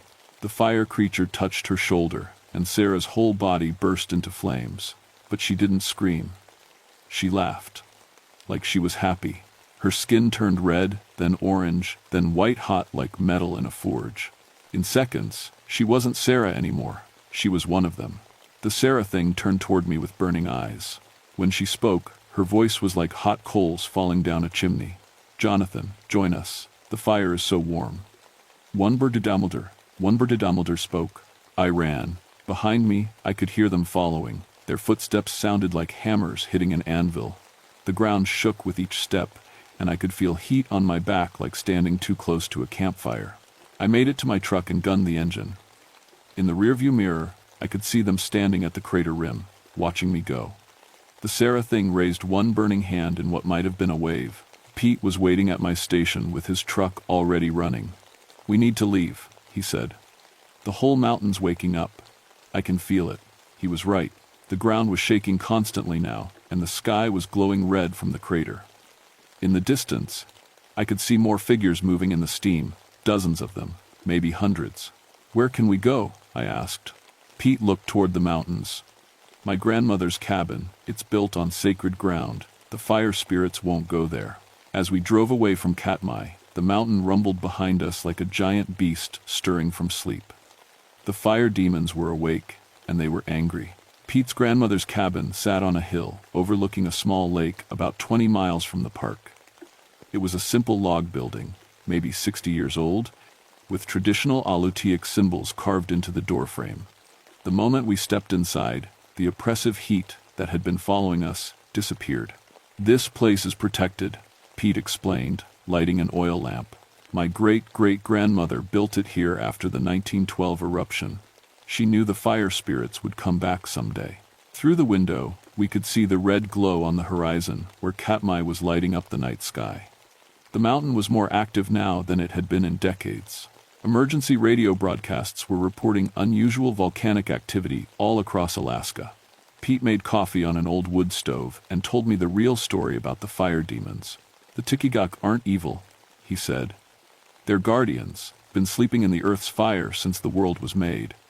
But people keep disturbing the sacred places, drilling and digging and taking samples. The spirits wake up angry. So what do they want? Respect, and for people to stop treating the earth like it belongs to them. I thought about Dr. Martinez and his team. Good people, just trying to understand how volcanoes worked. They hadn't deserved what happened to them. There has to be a way to stop this, I said. Pete shook his head. You can't stop them. You can only ask them to sleep again. But it has to be done right, with the proper ceremonies, and it has to be done by someone they trust. Who would they trust? Someone who understands that science and spirit can work together. Someone who's walked in both worlds. He was looking at me when he said it. The radio crackled, and we heard emergency broadcasts about volcanic activity spreading across the region. Mount Redoubt was showing signs of eruption. Mount Cleveland was venting steam. Even Yellowstone was registering unusual seismic activity. It's not just Katmai, I realized. They're waking up everywhere. The Tikigak are calling to their brothers and sisters, Pete said. If we don't do something soon, mountains all across the world will start erupting. I knew he was right. I'd seen the scientific data, felt the supernatural forces at work. This wasn't something that could be fought with equipment or evacuations. It needed something else. What would the ceremony involve? Pete pulled an old leather pouch from his jacket. Inside were chunks of glacier ice, wrapped in sealskin. Ice from the sacred glacier. Offering of respect. And words in the old language that asks the spirits to return to their sleep. And you think they'll listen to me? They spoke to you through the radio. They let you escape when they could have caught you. I think they're waiting to see what you'll do." Outside, the red glow was getting brighter. We could hear rumbling in the distance, and the lake water was starting to steam. "They're coming here," Pete said quietly. Through the window, I could see shapes moving in the darkness, tall figures that glowed like coals, walking across the landscape. There were dozens of them now, all heading toward the cabin. But when they reached the edge of the sacred ground, they stopped. They formed a circle around the hill, watching and waiting. "What are they waiting for?" "For you to decide," Pete said. "Fight them or work with them." I took the pouch of glacier ice and walked outside. The Tikigak were even more impressive up close. They towered over me, their bodies shifting and flowing like living lava. But they didn't attack. They just watched with those burning eyes. The largest one stepped forward. When it spoke, its voice was like distant thunder. "Jonathan Ashwalker, you have walked through ash and fire. You have seen the sacred flames. What do you choose?" I held up the glacier ice. "I choose respect." The creature nodded slowly. "Then speak the words of peace." Pete had taught me the pronunciation, but speaking words in a language older than written history, while standing in front of beings made of living fire, was harder than I'd expected. My voice shook, but I got through the ceremony. "Great spirits of earth and fire, we ask forgiveness for disturbing your rest. We offer this ice from the sacred glacier as a sign of our respect. Please return to your sleep in the deep places, and we will guard the sacred grounds with proper reverence." The Tikigak listened in silence. When I finished, the largest one reached out one burning hand toward the ice. The moment they touched, there was a flash of steam and light. "It is acceptable," the creature said. "But remember, Ashwalker, the sacred places must be protected. If they are violated again, we will not sleep so peacefully." One by one, the fire spirits walked back toward the crater. As they went, they sank into the ground like they were melting back into the earth itself. The last one to go was the Sarah thing. She paused at the edge of the sacred ground and looked back at me. For just a moment, her burning eyes looked sad and human. Then she was gone, leaving only the smell of sulfur and cooling rock. The volcanic activity stopped that night, not just at Katmai, but all across the region. The emergency broadcasts reported that seismic readings had returned to normal. Gas emissions had decreased, and ground temperatures were cooling rapidly. I stayed at Pete's grandmother's cabin for 3 days, partly to make sure the crisis was really over, partly because I wasn't ready to go back to my empty ranger station. Pete and I spent the time talking about the old stories, the ways that science and traditional knowledge could work together instead of fighting each other. When I finally returned to Katmai, I found the research camp exactly as we'd left it. The ash piles were gone, blown away by the wind. The equipment was still functional, though the data from that night would never make sense to anyone who hadn't been there. The Park Service wanted a full report, of course. I told them the truth. That unusual volcanic activity had caused a tragic accident, killing the research team through exposure to superheated gases. The melted metal and burned footprints could be explained by localized gas emissions and underground hotspots. It wasn't the whole truth, but it was the truth people could accept. I kept my job, but my duties changed. Instead of just monitoring equipment, I became the cultural liaison between the Park Service and the local Alutiiq communities. Pete helped me learn the traditional stories, the proper ways to show respect to the volcanic spirits, the ceremonies that keep the sacred places peaceful.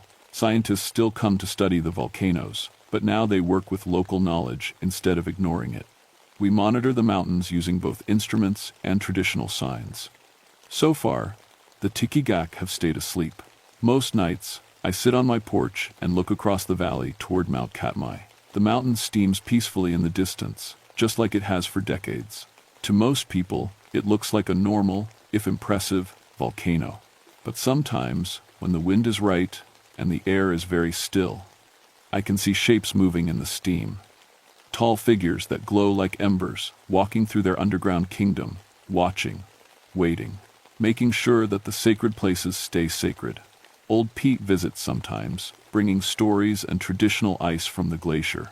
He says his grandmother would be proud that the fire spirits and the modern world have found a way to live in peace. But remember, John, he always says before he leaves, peace with the spirits isn't something you win once. It's something you have to earn every day. I remember. Every morning when I checked the volcanic monitoring equipment, I also performed the small ceremony Pete taught me. A few words in the old language, a piece of glacier ice melted into the ground, a promise to protect the sacred places. The Tikigaks sleep peacefully in their deep caves of fire and stone. And I sleep peacefully too, knowing that some things are more important than science or career or being right. Sometimes the old ways and the new ways can work together, if people are willing to listen, but I still keep a chunk of sacred glacier ice in my emergency kit, just in case. The fire spirits of Katmai are sleeping, but they're never really gone. They're part of the mountain now, part of the land, part of the story that connects the past to the future. And as long as people remember to show proper respect to the forces that shape our world, that story can have a peaceful ending.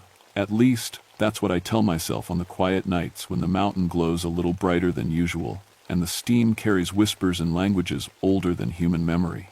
Some stories never really end. They just wait underground, patient as stone, warm as fire, ready to wake up again if the world forgets how to listen.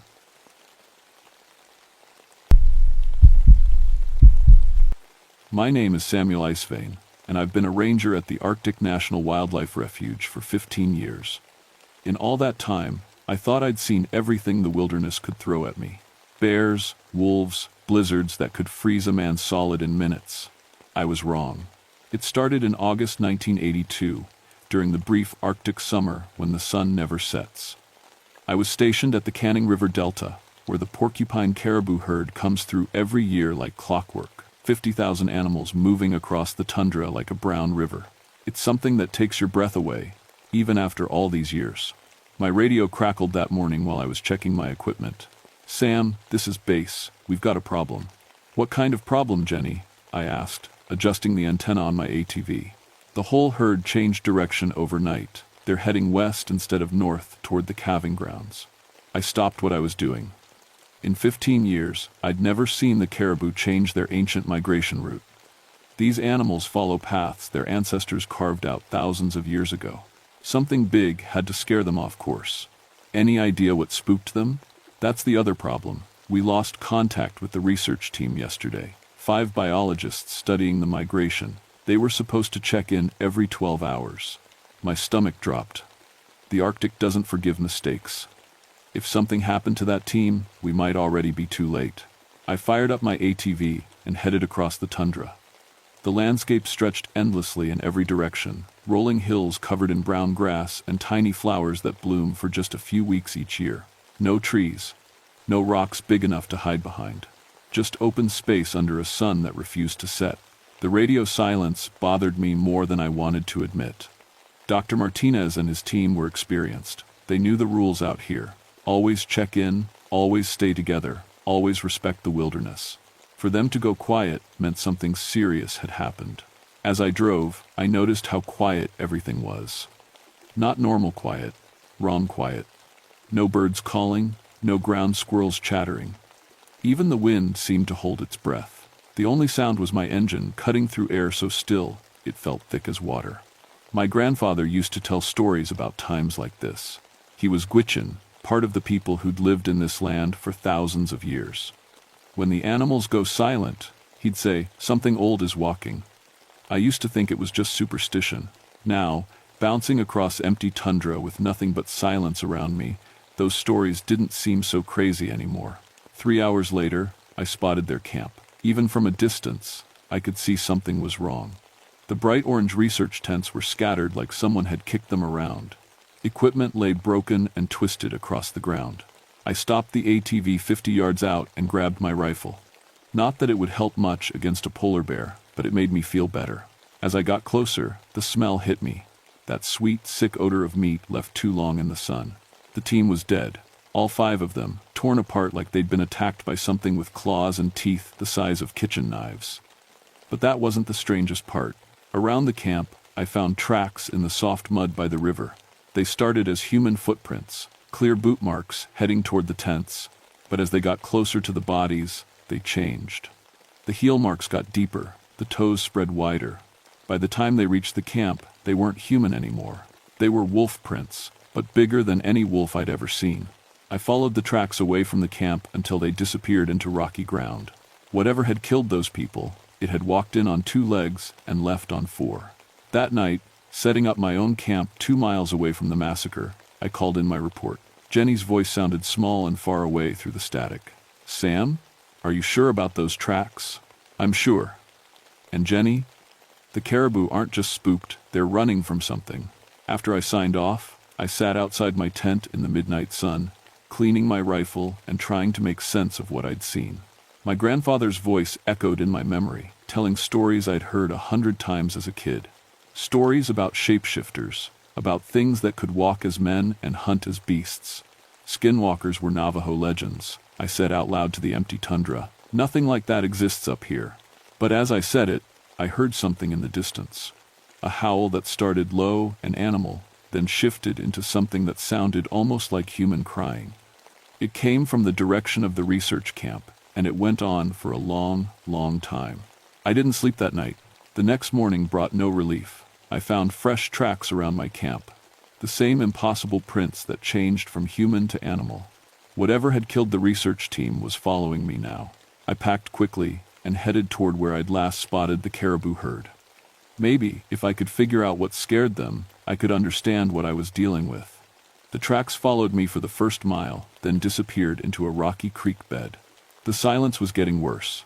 I'd been in the Arctic long enough to know its sounds: the whistle of wind through grass, the splash of rivers, the calls of hundreds of bird species. Now there was nothing. It felt like the whole world was holding its breath. Around noon, I crested a low hill and found the caribou. They were packed together in a tight group at the bottom of a valley. Thousands of animals pressed close, like they were trying to protect each other. Calves stayed in the center, while the big bulls faced outward, antlers lowered. I'd never seen them behave like this. Through my binoculars, I watched the edges of the herd. The animals kept looking toward a ridge about a quarter-mile north, ears forward, muscles tense. Whatever they were afraid of was up there. I drove closer, keeping low. The ridge was covered in loose stones and patches of grass. Nothing moved. But the caribou kept staring at it like they could see something I couldn't. Then I spotted it, a shape that didn't belong. Too big to be a fox, wrong color to be a wolf. It was maybe 200 yards away, crouched behind a boulder, watching the herd the same way I was. I raised my binoculars and felt my blood turn cold. The thing looked like a man, but wrong. Too thin, arms too long, fingers that ended in dark points that might have been claws. It was naked despite the cold, skin pale as old bone. When it turned its head, I saw a face that was almost human, but stretched out like someone had pulled on both ends. We stared at each other across the valley. Even at that distance, I could feel its attention like a weight on my chest. Then it smiled, showing too many teeth, and melted back behind the rocks. I grabbed my radio. "Base, this is Sam. I need backup out here." "What's your situation?" "I found what spooked the herd. Send Lisa Crowfeather if you can, and tell her to bring the heavy rifle." Lisa was the only other ranger I trusted completely. She knew the land, knew how to track, and most importantly, she didn't ask stupid questions. If I said I needed backup, she'd come. While I waited, I kept watching the ridge. Nothing moved, but the caribou stayed bunched up and nervous. Every few minutes, some of the animals on the edge would bolt a few steps closer to the center, like something had gotten too close. An hour later, I heard the helicopter. Lisa sat down in a flat area near my ATV, and I jogged over as she climbed out. She was Gwich'in like my grandfather, small and tough with eyes that missed nothing. "What are we dealing with?" she asked, pulling her rifle from the helicopter. "Something that's been killing people and scaring the caribou. I saw it an hour ago, looked human, but wrong." She nodded like this made perfect sense. That was one thing I'd always liked about Lisa. She didn't waste time arguing with things she could see for herself. We climbed the ridge together, moving slow and quiet. The tracks were easy to follow in the soft ground. Those same impossible prints that shifted from human to animal and back. They led us to a flat area behind the boulder where I'd seen the creature. Lisa knelt by a patch of disturbed earth. "Sam, look at this." Scattered across the ground were pieces of skin, not fur or hide, actual human skin, thin and pale, lying in the grass like someone had molted. The pieces were still damp. "What kind of animal sheds skin like this?" I asked. "No animal," Lisa said quietly. "My grandmother used to tell stories about things like this. shapeshifters, things that could change form but had to leave parts of themselves behind. I was about to ask what she meant when we heard it, a sound from the valley below. The caribou were moving, not their usual calm migration, but a panicked stampede. 50,000 animals running like the world was ending. We scrambled to the edge of the ridge and looked down. In the middle of the fleeing herd, something was running with them. It looked like a massive wolf, bigger than a polar bear, keeping pace with animals that could run 30 miles per hour. But it wasn't hunting them, it was herding them, driving them toward the far end of the valley. "It's playing with them," Lisa whispered. The wolf thing suddenly stopped and looked up at us. Even at that distance, I could see intelligence in its eyes, not animal cunning but human thought. It tilted its head like it was considering something, then opened its mouth and howled. The sound hit us like a physical force.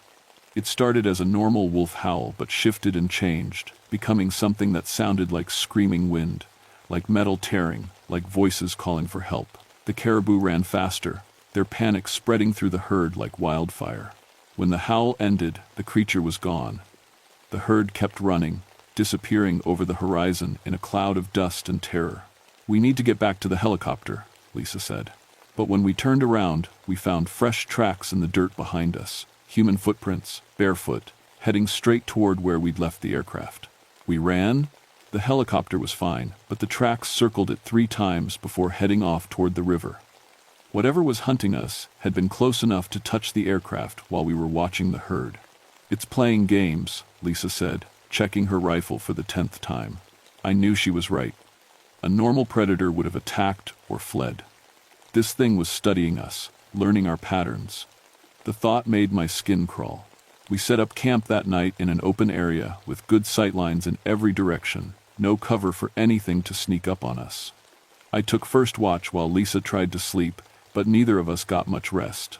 Every sound made us jump, the whisper of wind through grass, the distant splash of a beaver in the river, the crack of settling permafrost. Around 3 in the morning, during my second watch, I saw movement near the river.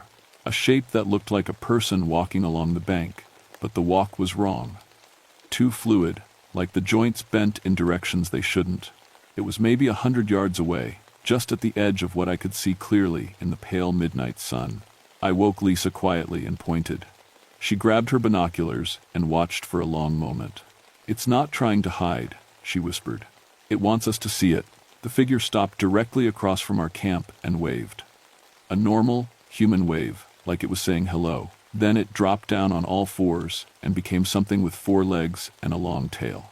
The transformation was fluid, natural, like watching water pour from one container to another. "We need to call for evacuation," I said. Lisa nodded, but when I reached for the radio, she grabbed my arm. "Look." The thing by the river was gone, but there were new sounds around us, the soft pad of feet moving through grass, the whisper of something large moving in a circle around our camp. We sat back to back, rifles ready, listening to whatever it was spiral closer. The sound stopped. In the silence that followed, we heard breathing that wasn't ours. Slow, deep breaths coming from maybe 20 feet away. But when I shone my flashlight in that direction, there was nothing there. "Sam," Lisa whispered, "do you smell that?" I did. The same sweet, rotten smell from the research camp. The smell of meat left too long in the sun. The breathing moved. Now it was on the other side of our camp, then behind us, then in front again. Whatever was out there was circling us, staying just outside the range of our lights. "Why isn't it attacking?" I asked. "Maybe it's waiting for something," Lisa said, but her voice sounded strange, distant. I turned to look at her and felt my heart stop. Lisa was still there, still holding her rifle, but her eyes were wrong. They reflected the light like an animal's eyes, bright and golden. When she smiled, her teeth looked too sharp. "Lisa?" "I'm fine, Sam." But her voice was different now. Deeper, with an odd accent I couldn't place. "Why don't you put down the rifle?" I rolled away from her and came up with my gun pointed at what I hoped was still my friend. The thing that looked like Lisa tilted its head and laughed, a sound like breaking glass. "She tastes like fear and determination," it said in Lisa's voice. "Strong flavors. I think I'll keep this form for a while." "Where is she?" "Gone. But don't worry, she didn't suffer much." The creature wearing Lisa's face stood slowly, rifle still in hand. In the pale Arctic light, I could see details that were almost right, but not quite. The proportions were slightly off, the movements too smooth. Like a very good photograph of Lisa, but missing something essential. "What are you?" I asked. "Old, hungry, tired of hiding from your kind." It raised Lisa's rifle and pointed it at me. "But this land remembers when my people hunted yours, when we took whatever shape we needed to survive." I dove to the side as it fired. The bullet whistled past my ear and sparked off a rock behind me. I rolled, came up running, and sprinted for the helicopter. Behind me, I heard pursuit.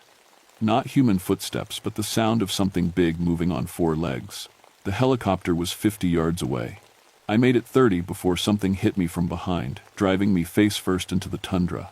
Claws raked across my back, cutting through my jacket like paper. I rolled over and found myself staring up at a massive wolf, bigger than any animal that should exist. It had Lisa's golden eyes, but filled with an intelligence no wolf should possess. When it spoke, the words came out as growls and snarls, but somehow I understood them. "You taste afraid," it said. "Good. Fear makes the meat tender." I fumbled for my rifle, but the wolf thing put one huge paw on my chest and pressed down. Ribs cracked. The weight was enormous, like being crushed under a boulder. "I could end this quickly," it growled. "But I want you to understand something first. This is my land. Has been for longer than your people have had names for things. You're the invader here." Black spots danced at the edges of my vision. I was suffocating under its weight. With the last of my strength, I reached into my jacket pocket and pulled out something my grandfather had given me years ago. A small pouch of herbs and sage that he said would protect against evil spirits. I'd carried it as a good luck charm, never really believing. The wolf thing saw what I was holding and stepped back so fast it almost fell over. Its eyes went wide with something that looked like fear. "Where did you get that?" it snarled. I pulled myself to my feet, clutching the pouch. The creature backed away another step, lips pulled back from teeth the size of my fingers. "My grandfather," I gasped. "Gwich'in medicine. Impossible. We killed all the ones who knew the old ways." "You missed one." The wolf thing circled me, staying just out of reach. I could see it wanted to attack but didn't dare get close to the herbs. Its form began to shift and blur, changing from wolf to something more human-shaped, but still wrong. "This isn't over," it said in a voice like breaking ice. "I know your scent now. I'll follow you wherever you go." Then it turned and loped away across the tundra, moving faster than anything that size should be able to move. Within minutes, it had disappeared into the vast emptiness of the Arctic. I stood there alone, holding my grandfather's medicine pouch and trying to figure out how to explain any of this in my report. I made it back to the helicopter and called for immediate evacuation. But by the time rescue arrived 6 hours later, I'd had time to think about what had happened. The thing wearing Lisa's face had known things about the land that went back centuries. It talked about its people like there had been others. Back at base, I spent 3 days going through old files and local records. What I found made my blood run cold. Reports going back to the 1,940 seconds of missing research teams, scattered over decades. Scientists, survey crews, hunters, all found dead in ways that didn't make sense. Torn apart by animals that left human tracks. Bodies that showed signs of being partially eaten, but not by any creature anyone could identify. The pattern was always the same. Teams would go missing during the caribou migration. They'd be found days later, killed in ways that suggested both human intelligence and animal savagery. The official reports blamed bear attacks or accidents, but reading between the lines, I could see the confusion of investigators who couldn't explain what they'd found. On the 4th day, I got a call from Jenny at base. "Sam, we've got another problem. The satellite photos show the caribou herd has split up completely. They're scattered across 300 square miles, running in all directions like they don't know where they are. Any sign of what's driving them? That's just it. There's nothing there. No predators we can spot, no disturbance to the environment. It's like they're running from something invisible." I knew what they were running from. The question was what I could do about it. My grandfather's medicine pouch had scared the creature off, but I didn't think it would work twice. It would be ready for that trick next time. I drove back out to the research camp, carrying every piece of traditional Gwich'in medicine I could find. Sage, sweetgrass, tobacco, herbs that had names and languages almost no one spoke anymore. If there was a way to fight this thing using old knowledge, I had to try. The camp looked different in daylight. The bodies had been removed, but dark stains marked the ground where they'd fallen. The scattered equipment told a story of sudden, overwhelming violence. But there was something else. Symbols scratched into the ground near the largest bloodstain. Not random marks, but deliberate patterns that hurt to look at directly. I was photographing the symbols when I heard footsteps behind me. I spun around, hand on my rifle, and saw what looked like one of the dead researchers walking toward me. Dr.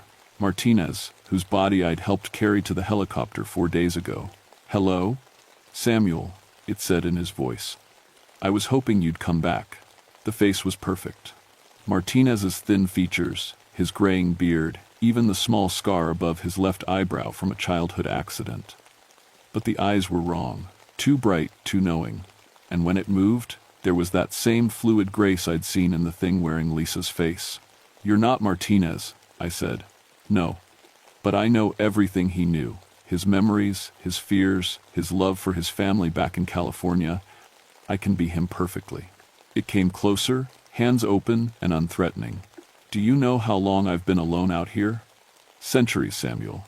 Taking what I need to survive, hiding from your kind, watching the world change around me. The loneliness is difficult. So you kill people. I take what I need. Your people do the same to the animals you hunt. How is this different?"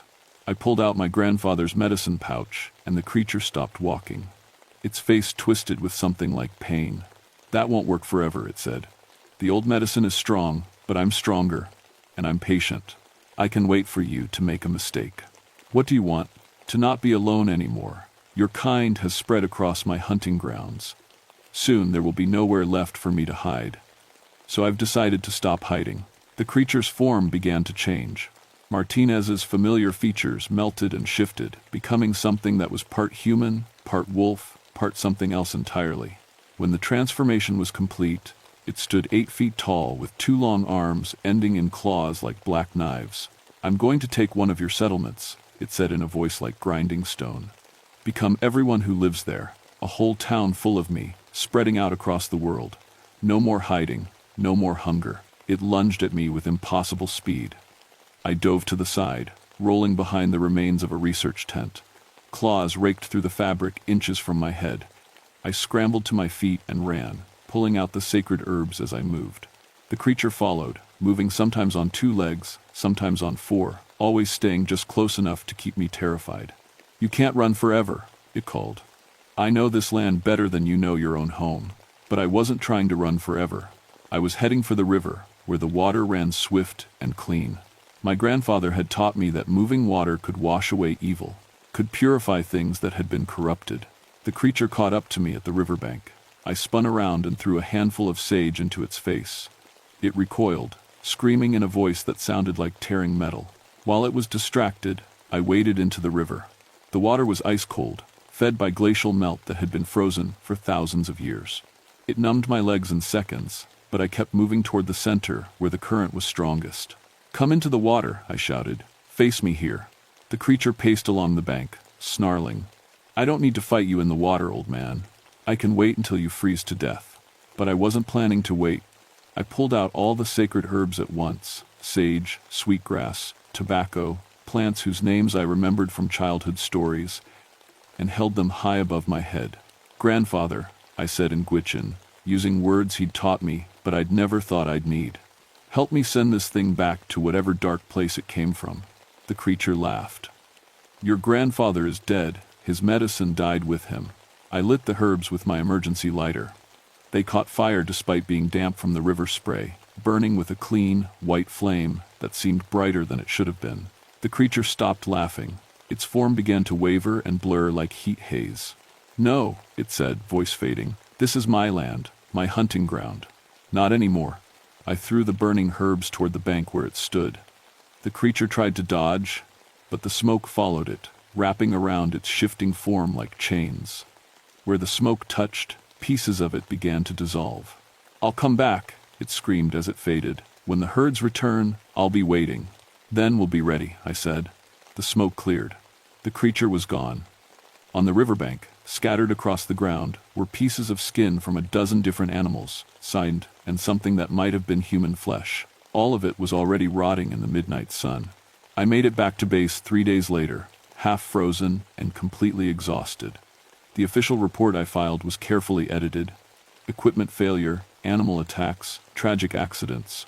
The kind of paperwork that would satisfy the bureaucrats without raising questions I couldn't answer. But I wrote another report, too. One that went into the tribal council files, written in Gwich'in and English both.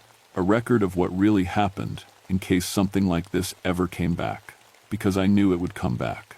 Things like that don't stay dead, they just wait.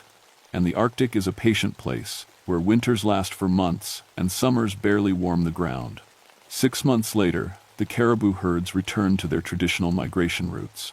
The animals seemed calmer, moving with their ancient rhythm, instead of the panicked chaos I'd seen that August. But I noticed they still avoided certain areas.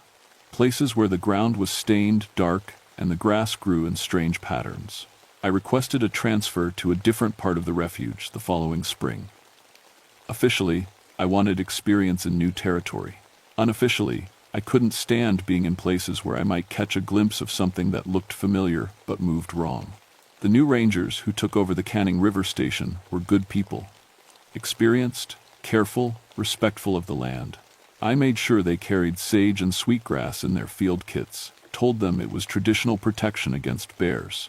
They humored me, thinking it was just the superstition of an old ranger who'd spent too much time alone in the wilderness. Maybe that's all it was. Maybe what I saw that August was just stress and isolation playing tricks on my mind. The Arctic can do that to people, make them see things that aren't there, believe in shadows that are just wind through grass. But on quiet nights, when the wind carries sounds from the tundra, I still hear something that might be howling. Something that starts animal and becomes almost human before fading into the vast silence of the north. And sometimes, reading reports from other wildlife refuges across Alaska, I find familiar patterns. Research teams gone missing during animal migrations. Bodies found torn apart in ways that don't quite make sense. Tracks that change from human to animal and back again. The thing wearing Martinez's face had talked about not wanting to be alone anymore, about spreading out across the world. I keep those reports in a special file, marked with symbols that hurt to look at directly, just in case. The Gwich'in elders nod when I tell them these stories. Old hunger walks again, they say. But the old medicine still works, if people remember how to use it. I'm teaching the younger rangers everything my grandfather taught me, disguising lessons about spiritual protection as wilderness safety training. Some of them think I'm just an old man telling scary stories. Others listen with the kind of attention that tells me they've seen things they can't explain. The caribou know. They remember. Every year during migration season, I watch them with binoculars from ranger stations scattered across their route. Most of the time, they move like they always have, following paths worn by countless generations, stopping at rivers they've crossed for thousands of years. But sometimes they bunch up and run, fleeing from empty ground toward horizons that promise safety. And on those days, I make sure every ranger in the refuge carries sage and sweetgrass, whether they believe in its power or not. Because the Arctic remembers everything. The permafrost holds secrets that are older than human memory, and sometimes those secrets wake up hungry. My name is Samuel Icevein, and I've been watching the wilderness for 20 years now. I know what's out there in the places where the maps end and the modern world hasn't quite reached. And I know it's still watching us. My name is Rebecca Stormtide, and for 12 years I kept the waters of Glacier Bay National Park safe. I was a ranger who didn't believe in sea monsters. That was my first mistake. September 1985 was supposed to be routine. The king salmon were running, the tourists had mostly gone home, and I had my patrol boat ready for another day of checking on the fishing boats that still worked these cold Alaskan waters. At 34, I thought I'd seen everything the sea could throw at me. After 6 years in the Coast Guard and a marine biology degree, the ocean held no mysteries for me anymore. I was wrong about that too. The morning started normal enough. Coffee black as crude oil, radio chatter from the harbor master, and the familiar smell of salt and diesel that meant home to me. My patrol boat, The Times Tidewatch asterisk cut through the gray waters of Muir Inlet like she always did. The glaciers towered above us, white and blue and ancient, dropping chunks of ice the size of cars into the water with sounds like thunder. "Base, this is Ranger Stormtide," I said into my radio. "Starting morning patrol of Muir Inlet. Weather's calm, visibility good." "Copy that, Rebecca," came the voice of dispatch. "Be advised, we've got a fishing vessel overdue from yesterday." The Times Northern Spirit asterisk. 8 crew aboard. They were working the salmon runs near the glacier face. I felt the first cold touch of worry in my chest. Boats went missing sometimes, engine trouble, radio failure, navigation errors. But the Times Northern Spirit Times was captained by Jim Morrison, and Jim had been fishing these waters for 20 years. He knew every current, every hidden rock, every dangerous ice flow. "Any last known position?" I asked. "They checked in yesterday around 1600 hours, said they were setting nets near Riggs Glacier." That's the last we heard. I turned the Times Tidewatch Times toward the northern arm of the inlet, where Riggs Glacier dropped its ancient ice into the sea. The water here was deeper, colder, and full of floating icebergs that could crush a boat if you weren't careful. But Jim Morrison was always careful. The first thing I found was wrong. Floating on the water, about 2 miles from the glacier, was a piece of metal. Not just any piece. It was part of the Times Northern Spirit's Times hull, but it was folded. Folded like someone had taken a sheet of paper and creased it in half. The metal was 2 inches thick. You'd need a hydraulic press to fold steel like that. I pulled it aboard and stared at it. The metal was cold, colder than it should be, even in these waters, and there were marks on it, not scratches or scrapes like you'd get from rocks or ice. These marks were round, about 6 inches across, and they went deep into the steel. They looked like sucker marks. I radioed back to base. "I've found wreckage from the Times Northern Spirit asterisk. But something's not right here." "What do you mean not right?" I looked at the folded metal again, trying to make sense of what I was seeing. "The hull has been compressed, like it was squeezed." There was a long pause. "Squeezed? By what?" That was the question, wasn't it? What could squeeze a 40-foot fishing boat like a tin can? I'd seen boats hit by icebergs, boats caught in storms, boats that ran onto rocks. This was different. This was impossible. But the evidence was right there in my hands. I spent the rest of the morning searching the area, finding more pieces of the Times Northern Spirit asterisk. All of them showed the same impossible compression. The boat had been crushed by something with incredible strength, something that grabbed it and squeezed until the steel gave way. The worst part was what I didn't find. 8 men had been on that boat. 8 good men with families back in Juneau. There was no sign of them anywhere. No bodies, no life preservers, no personal belongings. It was like they had simply vanished when the boat was destroyed. As I searched, I noticed other things. The water here was wrong. It was too cold, even for Alaska. My thermometer showed temperatures that should have been impossible this time of year. And the ice. There were icebergs here that didn't match the glacier they should have come from. They were darker, stranger, and they had shapes that made no sense. The whales were gone too. Humpbacks usually fed in these waters during salmon season, but I hadn't seen a single one all morning. The sea was empty of life, like everything with sense had fled. By afternoon, I had to accept the truth. The Times Northern Spirit Times was gone, crushed by something I couldn't understand.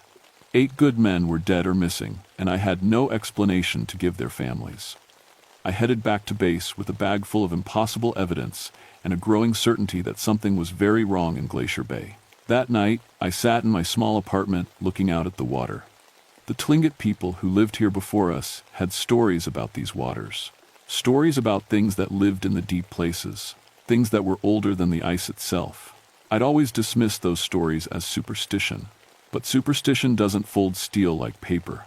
3 days later, I wasn't alone anymore. Dr. Carl Seastar had driven up from the University of Alaska with a truck full of equipment and a head full of theories.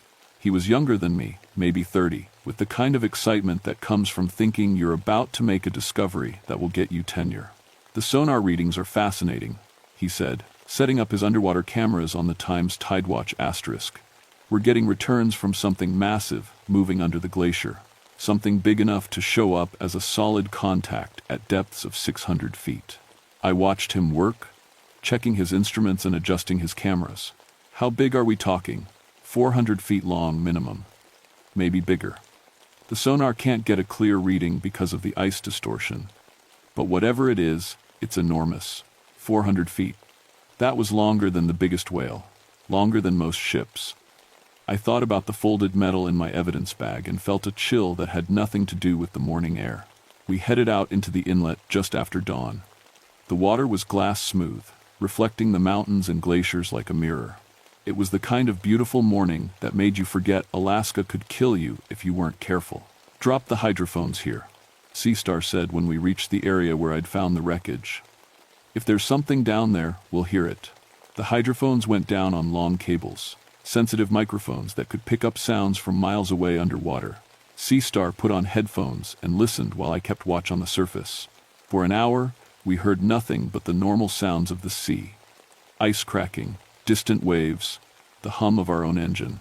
Then Seastar went rigid. "Rebecca, you need to hear this."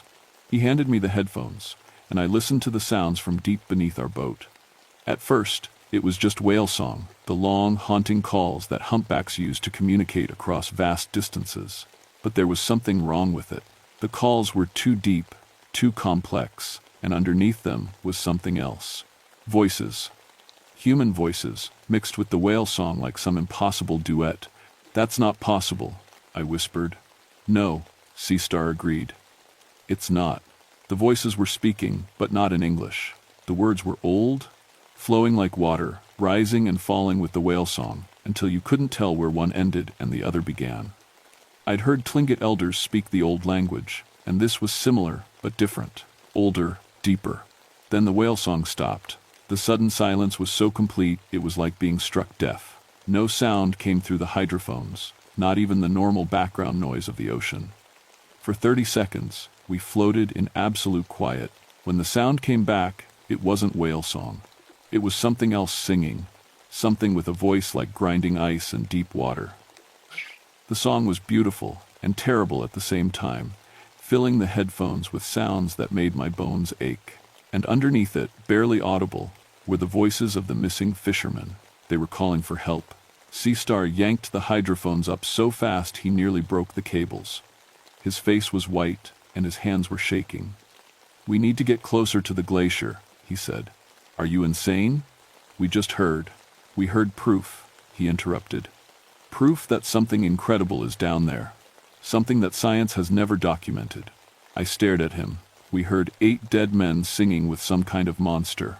That's not science, Carl. That's horror." But he was already moving, adjusting his equipment, preparing his cameras. The academic in him had taken over, and he couldn't see past his excitement to the danger we were in. I should have turned the boat around right then. I should have radioed for help, called in the Coast Guard, done anything but what I did. Instead, I started the engine and headed toward the glacier. The water near Riggs Glacier was full of floating ice, chunks ranging from the size of refrigerators to the size of houses. I had to pilot carefully, threading between the icebergs while Seastar deployed his underwater cameras. The massive face of the glacier rose above us like a blue-white wall, creaking and groaning as it pushed toward the sea. "Cameras at 200 feet, Seastar reported. 300, 400. On his monitor, we could see the dark water beneath us, lit by the camera's lights. The bottom was invisible, lost in the depths, but the lights revealed shapes moving in the darkness. Large shapes that stayed just at the edge of the illumination. 500 feet, 600. The camera stopped descending. Seastar frowned and checked his controls. "Something's wrong. The cable should have more length." On the monitor, something moved in front of the camera.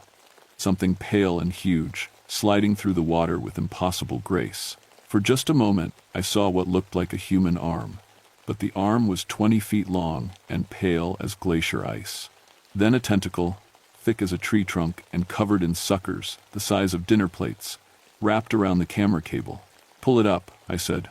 "Pull it up now." Seastar was frozen, staring at the monitor as more tentacles appeared in the light. They were examining the camera, touching it with a curiosity that was almost human. In the background, barely visible in the camera's glow, I could see the outline of something massive. Something that dwarfed our boat like a whale dwarfs a fish. "Carl, pull up the camera," He reached for the controls, but it was too late. The tentacles yanked the camera down into the darkness so fast the cable snapped. On the monitor, we watched the camera tumble through the black water until the light disappeared completely. The boat rocked suddenly, hit by a wave that came from nowhere. Then another. Something was rising from the depths, displacing water as it came up toward us. "Start the engine," Seastar whispered. I was already trying, but the engine wouldn't catch.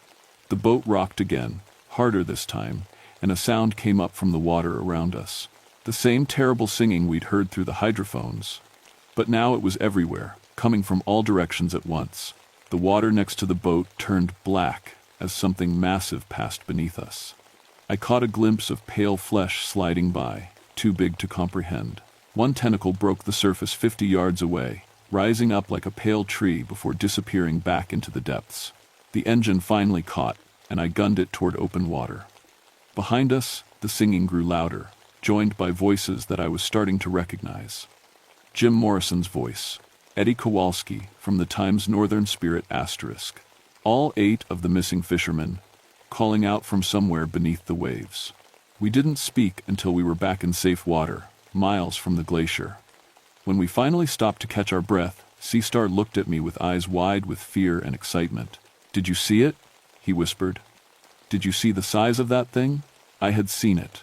I'd seen enough to know that everything I thought I knew about the ocean was wrong. Something lived in the deep water near the glaciers, something so big and so impossible that my mind could barely accept it. And it had the voices of 8 dead men. That night, I didn't sleep. I sat in my apartment with a bottle of whiskey and tried to make sense of what we'd seen. Every time I closed my eyes, I heard those voices calling from beneath the waves. Not just the fishermen, but something else. Something that sang in a language older than human speech. By morning, I'd made a decision. I was going to find that thing and figure out what it wanted. Carl was waiting for me at the harbor, loading fresh equipment onto his research vessel, Times Deep Explorer *. He looked like he hadn't slept either, but his excitement was undiminished.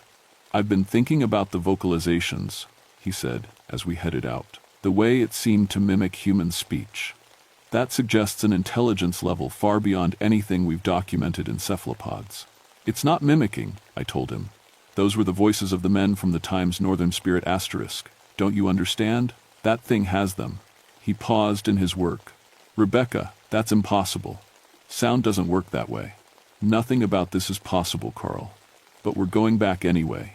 This time, we brought more equipment. Stronger cameras, longer cables, and emergency flares in case we needed to signal for help. I also brought my grandfather's rifle. Not that bullets would do much good against something that size, but it made me feel better.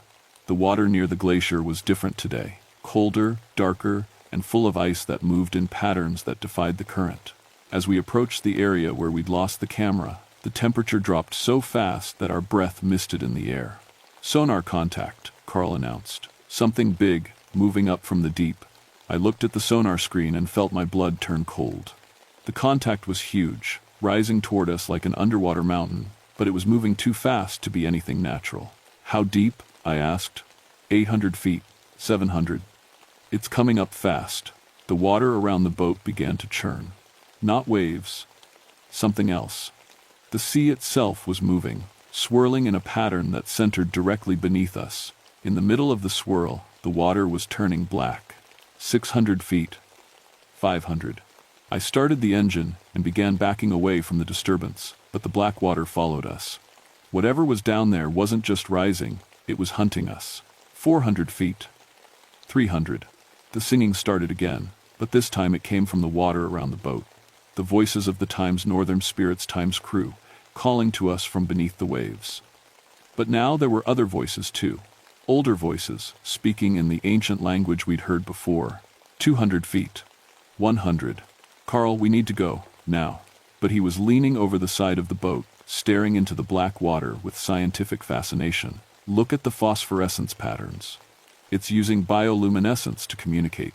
The water was glowing now, pale green lights swirling in patterns that hurt to look at. And in the center of the lights, something was rising, something pale and massive and impossible. It broke the surface like a mountain emerging from the sea. The first thing I saw was an eye. One enormous eye. blue-black as deep water and bigger than our entire boat. The eye focused on us with an intelligence that was alien and ancient and completely aware. Then came the tentacles. They rose from the water around us, each one thick as a redwood tree and longer than a city block. The suckers that lined them were the size of truck tires, and they moved with a grace that was beautiful and terrifying. But the worst part was the torso. Rising from the center of the tentacles was something that might once have been human. It was pale as glacier ice and massive beyond comprehension, with arms that ended in hands the size of cars. The face was human in shape, but wrong in every detail. Too large, too ancient, too knowing. When it spoke, its voice was the sound of ice breaking and deep water moving. "You have disturbed the feeding grounds," it said, and the words came from everywhere at once. From the creature, from the water, from the voices of the dead fishermen. "You have taken what was not yours to take." Carl was standing at the edge of the boat, completely transfixed. "Incredible," he whispered. "A cephalopod with human characteristics. The evolutionary implications."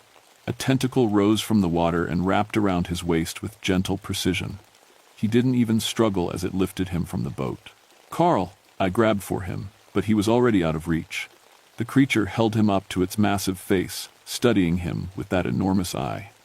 When Carl spoke, his voice was calm, almost dreamy. "The neural complexity required for speech," he said. "The cognitive development necessary for abstract thought. You're magnificent."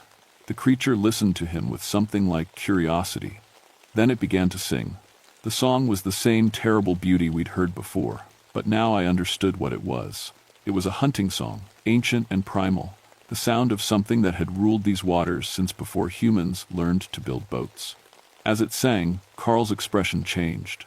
The scientific excitement faded, replaced by something else, something dreamy and distant. His eyes grew unfocused, and when he spoke again, his voice harmonized with the creature's song.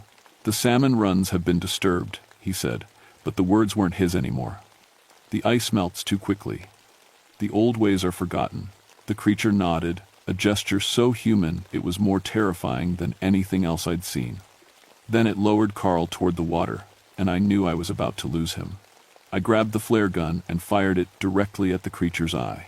The flare exploded in a burst of red light, and the creature recoiled with a sound like a glacier calving. It dropped Carl into the water and sank beneath the surface, taking its terrible song with it.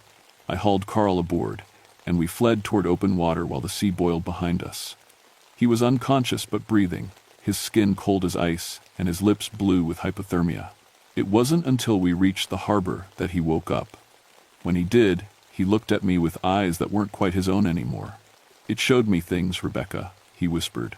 "Things about these waters, about what's coming." "What did you see?" "The ice is melting, the old feeding grounds are changing, and it's hungry, so very, very hungry." He closed his eyes and began to hum. The same tune the creature had sung, the ancient hunting song of something that had ruled these waters long before humans ever arrived. I knew then that Carl was lost to me, just like the fisherman from the Times Northern Spirit asterisk. The creature had touched his mind, and part of him would always belong to it now. But at least I understood what we were dealing with. This wasn't just some unknown species of giant squid. This was something older, something that remembered when the glaciers first formed and would still be here when they melted away completely. And it was angry that we had disturbed its ancient domain. I spent that night researching everything I could find about the old stories. The Tlingit called it Hishki, the glacial sea demon. According to their legends, it had lived in these waters since the ice first came down from the mountains. It was a guardian spirit, protector of the salmon runs and keeper of the old ways. But something had changed. The elders I spoke to were frightened in a way I'd never seen before. They talked about the ice melting too fast, the salmon runs changing, the old balance being destroyed. "Hishki is angry," old Mary Little Wolf told me. "The ice spirits are dying, and the sea demon feels their pain. It will not let the salmon grounds be disturbed while they suffer." "What does it want?" "Respect," she said simply. "Recognition of the old agreements. Your people have forgotten the proper ways." She was right. For generations, the Tlingit had fished these waters according to ancient traditions. They took only what they needed, gave thanks for what they received, and left offerings for the spirits that ruled the sea. But the commercial fishermen didn't follow those traditions. They took what they wanted without thought for the consequences. And now something ancient and powerful was making them pay. The next morning brought a storm unlike any I'd seen. The wind came from all directions at once, and the waves moved in patterns that defied physics. But the strangest thing was the ice. Despite the warm September weather, new icebergs were forming in the bay. Large ones, blue-black and strange, that sang with voices when the wind blew through them. I took the Tide Watch Times out alone, carrying the traditional offerings Mary Little Wolf had prepared for me. Salmon, cedar bark, and tobacco. Gifts for a spirit that ruled the sea. The creature was waiting for me at the glacier. It rose from the water like a pale mountain, tentacles spread wide, and that enormous eye focused on my small boat. But this time, it didn't attack. It simply watched as I approached, its alien intelligence weighing my intentions. "I've brought offerings," I called out, my voice small against the sound of wind and ice. "Gifts for Hishki, guardian of the salmon grounds." The creature tilted its massive head, listening. I threw the salmon into the water, one by one, speaking the words Mary Little Wolf had taught me. Words in the old language, asking permission to fish the traditional waters, promising respect for the ancient ways. As I spoke, the creature began to sing. Not the terrible hunting song this time, but something softer. Something that sounded like grief and loss and anger at the changing world. Then it spoke, and its voice carried the pain of centuries. "The ice dies," it said. "The salmon paths change. Your kind takes without giving, destroys without thought. The old agreements are broken." "I know," I said. "But some of us remember. Some of us want to make it right." The creature studied me with that enormous eye, and I felt its ancient mind touching mine. For a moment, I saw what it saw: the glaciers retreating, the water warming, the salmon runs disrupted by boats and nets, and the careless greed of people who had forgotten that the sea was not theirs to own. "You will speak for the old ways?" it asked. "I will try." The creature nodded slowly. Then it began to sink back into the depths, its tentacles disappearing beneath the black water. But before it vanished completely, it spoke one more time. "The salmon grounds are closed," it said, "until your kind remembers respect." And then it was gone, leaving me alone on the water with the sound of breaking ice and the knowledge that everything had changed. When I returned to shore, I found Carl waiting for me. He looked more like himself now, though his eyes still held echoes of the creature's ancient song. "It let you go," he said. "It accepted the offering, for now." He nodded. "I've been thinking about what it showed me. The neural pathways, the cognitive structures. It's not just intelligent, Rebecca. It's been learning from every mind it's touched. All those fishermen, all those voices, they're part of it now." The thought chilled me. What does that mean? It means it understands us better than we understand ourselves. It knows our weaknesses, our fears, our capacity for destruction. And it's decided we're a threat that needs to be contained. He was right. The creature wasn't just defending its territory. It was protecting the ocean itself from the damage humans could cause. And if that meant keeping us away with fear and death, it would do whatever was necessary. The fishing restrictions went into effect immediately. The entire Muir Inlet was declared off-limits to commercial fishing indefinitely. The official reason was environmental protection, but those of us who knew the truth understood the real cause. Hishki was keeping its word. Over the following months, the marine life began to return to normal.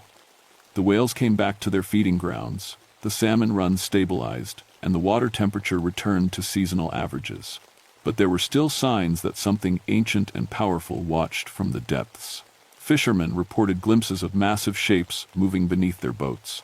Children playing on the beaches found strange shells that sang when the wind blew through them. And sometimes, on very clear days, you could see icebergs in the deep water that moved against the current and glowed with their own pale light. I worked with Mary Little Wolf and the other Tlingit elders to establish new protocols for the waters around Glacier Bay. Traditional offerings at the start of each salmon season. Limits on the number of boats that could enter the sacred waters. Respect for the old ways that had kept the balance for thousands of years. Carl eventually returned to his university, but he was changed. His research now focused on the intelligence of marine life, the complex social structures of cephalopods, and the importance of traditional ecological knowledge. He never published his findings about what we'd encountered in Glacier Bay. Some discoveries, he said, weren't meant to be shared with the world. I stayed in Alaska, continuing my work as a ranger, but with a new understanding of what I was protecting. The ocean wasn't just a body of water filled with fish and whales. It was home to things older and wiser than humanity. Creatures that remembered when the world was young and would endure long after we were gone. Sometimes, on quiet nights, when the aurora dances across the water, I think about Hishki resting in the deep places beneath the ice. I wonder if it dreams, and what those dreams might contain. The voices of lost fishermen, the songs of whales that swam these waters before humans ever built their first boats, or perhaps visions of a future where the ice melts completely and ancient things rise from trenches that have been dark for millennia. I know now that the ocean keeps its own counsel. It has its own guardians, its own justice, and its own way of dealing with those who forget their place in the natural order. The Tlingit understood this. They knew that the sea was not empty water waiting to be exploited, but a living entity deserving of respect. Hishki taught me that some boundaries should never be crossed, some waters should remain sacred, and some creatures should be left alone in the depths where they belong, guardians of secrets too old and terrible for the surface world to understand. The salmon runs continue, the glaciers still drop their ancient ice into the sea, and somewhere far below, something vast and patient watches over it all. The old agreements hold, maintained by offerings and respect, and the understanding that humanity is not the only intelligence in the world. And sometimes, when the wind is right and the water is still, you can hear it singing in the depths. The song of ice and deep water, and things that remember when the world was different than it is now. The Leviathan of Glacier Bay sleeps, but it does not forget. And it will rise again if the old ways are abandoned, if the salmon grounds are disturbed, or if anyone is foolish enough to believe that the ocean belongs to them alone.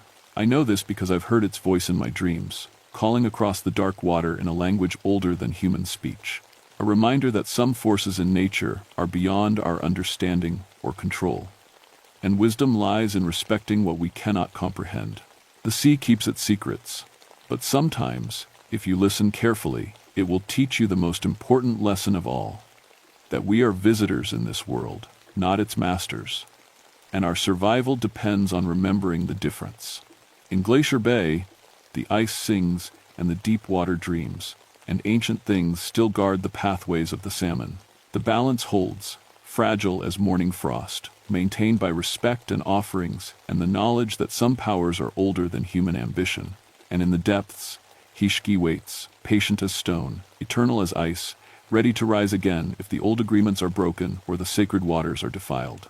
The ocean remembers everything, it forgives nothing, and it protects what matters most, regardless of the cost to those who would disturb the ancient peace.